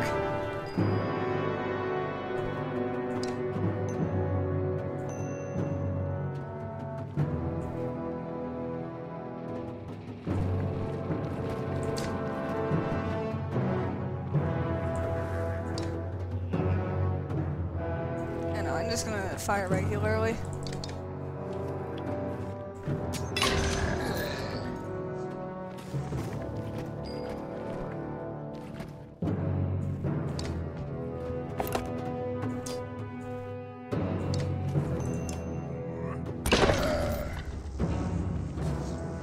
Where are you going?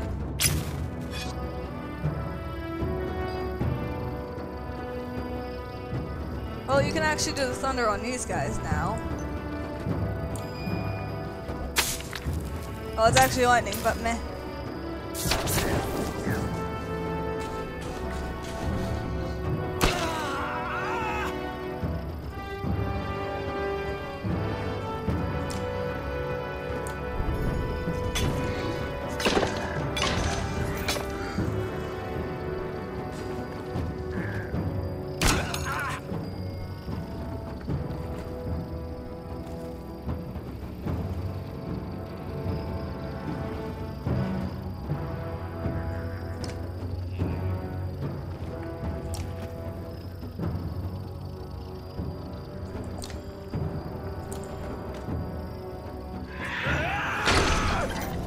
that works a lot better. So now I know how it works.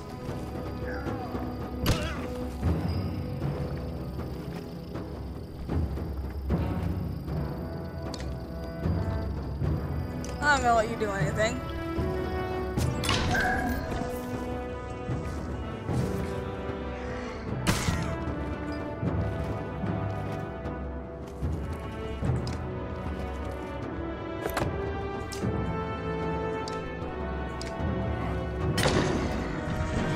There we go.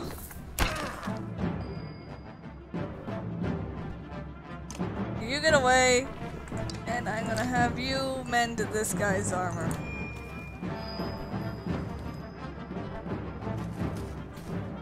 Oh noes!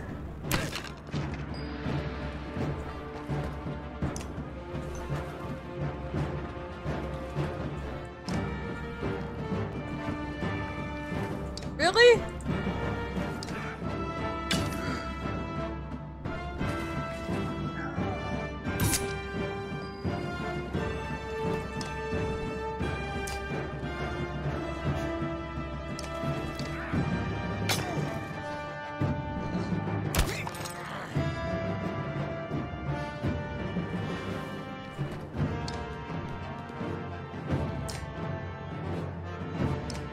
Okay, that's exactly enough.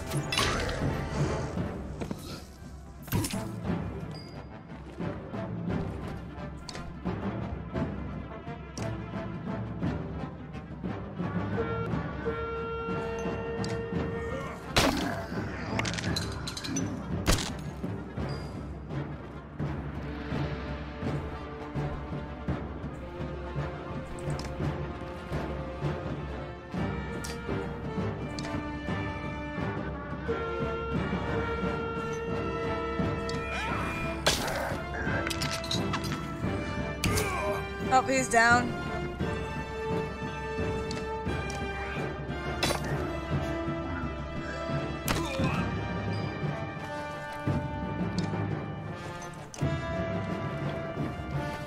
There we go.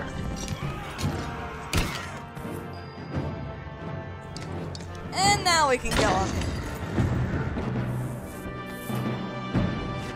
Oh, two of our people got injured.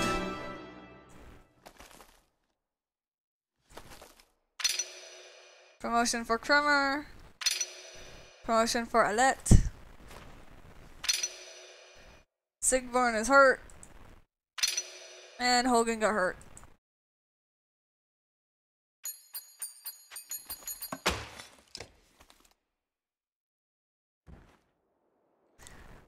Welcome to my mead house.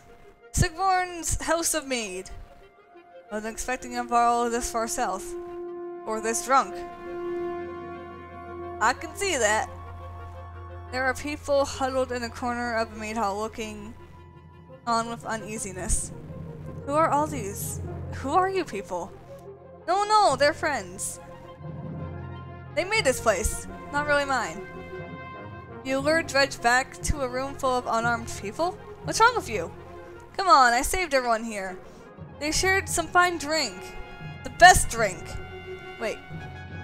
I was saving your ass. Remember that part? If you knew you'd come up here, you could have told me. What do we have to do? What do we do with this guy? Anyone here is welcome to join us.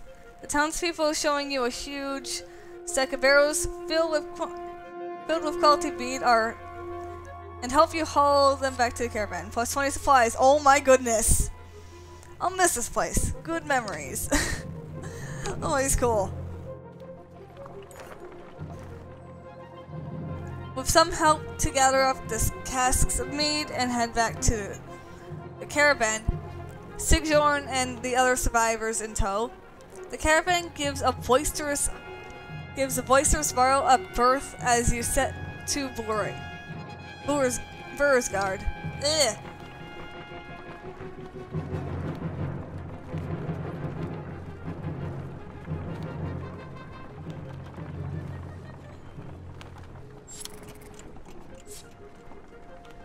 Well, our moral decline's god awful. Oh, What did I do? Sigbjorn wakes up in a pool of his own sick. Why am I surrounded by small people? The other clansmen let him sleep off his drunk stupor on the ground, and this morning he's paying the price. I'll help him. Reluctantly, your clansmen offer any food and drink they can scrounge together for the moaning Varl. When the author's thin mead, he pushes it away. In fact, take this away from me, he says, handing you his massive mead stain. Eventually, Sigbjorn comes to you. I won't get into details, he says. I was supposed to bring those casks from Brainavik back to Buersgard. I drank maybe half by accident. Point is, Sigbjorn continues, you don't tell anybody what happened. I won't tell anyone about the mead you got, okay? Trust me on this one. You agree? Go back on traveling. Jorulf's blessing.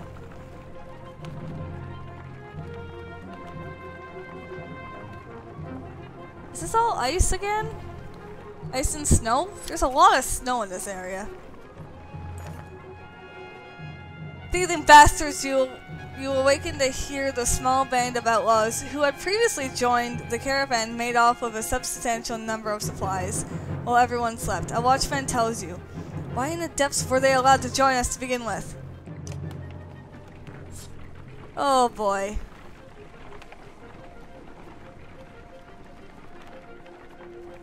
We were already so low on supplies to begin with when they first joined us.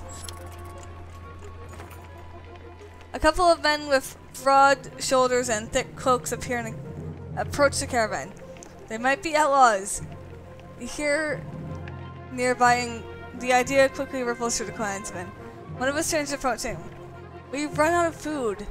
Any help would be welcome. It's hard. His hard eyes reveal nothing of his motivation.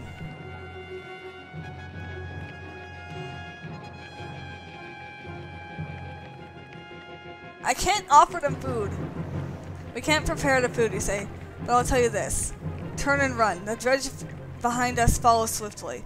The men exchange unsurprised looks before leading the way. We appreciate the warning, but it makes our need for food greater. Nope. We have no food to spare. You tell the strangers. The man gravely nods and understands before raising a hand and dropping it. Oh, great! Really? The commotion... They grab what they can and run. They're gone before you can stock up on the... Seriously? People are assholes! As we pass steep cliffs, the sprawl of Buersgard comes into view. A city of contrasting rich and poor, opportunity and gamble. Our best hope for salvation, or our graves.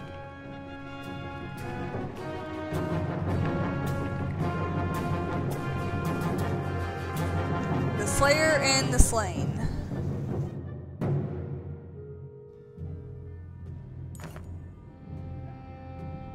Hold on.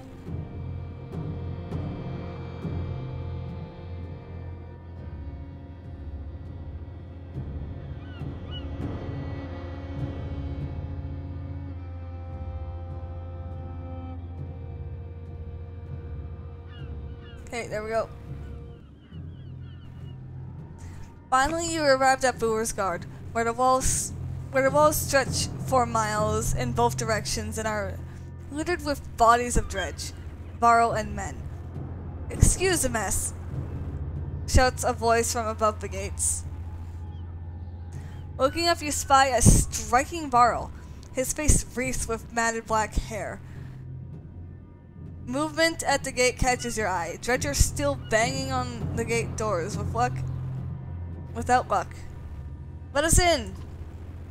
Jorn pushes past. I won't be hearing the end of this for a while, he says before yelling. Open up, Bolverk. They dug me out of Rainavik. You hear a laugh echoing through the wind as the doors creak. A dozen armed men led by the massive Varl make a quick work of the dredge and usher you into the city. Okay, we're safe for now. You may be interested to know they brought a mender. You didn't go get a mender. Where's the mead? Jordan shrugs apologetically. I guess the mender will do. Either we've got a chance now or they're completely screwed. I'm Rook. We've come a long ways. Some as far as Saga. Are you in charge here? In charge of a governor, I suppose. Listen. If you have something to tell them, say it now. Otherwise, you're on your own. I don't care where you go, but stir up trouble is probably the only reason you'll see me again. It won't be to talk. Mender, come along. We're going to see the governor. Volverk and Sigjorn leave with Eyvind, who goes willingly, signaling that he's fine. Thane. This is just like Frostveller all over again. It's nothing like Frostveller. The one in Bearskin is probably leading the Ravens. Ravens? Is that good or bad? It depends on who they're working for. Hopefully it really is the governor and not someone trying to strong-arm their way into his seat. I guess we wait for Eyvind to tell us if he comes back. I'm not worried about Eyvind. I'm worried about the army of refugees we brought, who don't belong here. You're probably right. Nobody ever uttered a nice thing about Boer's Guard. So what now? We ought to go to the docks and see what our options are, in case we are needed to leave quickly. Did you notice the city guards when we came in? What guards? I have a feeling the Ravens are all they've got left. Something serious went down. And when the Bellower gets here, he's going to walk right through this place without even breaking his stride. Let's keep that to ourselves for now. So the docks. Oh my goodness, a lot has happened here. Anyways, I think I will continue this for next time. Us in this town. So how do I do this? It probably is already saved. Anyways, I hope you guys enjoyed this, and I will see you all next time. Bye bye.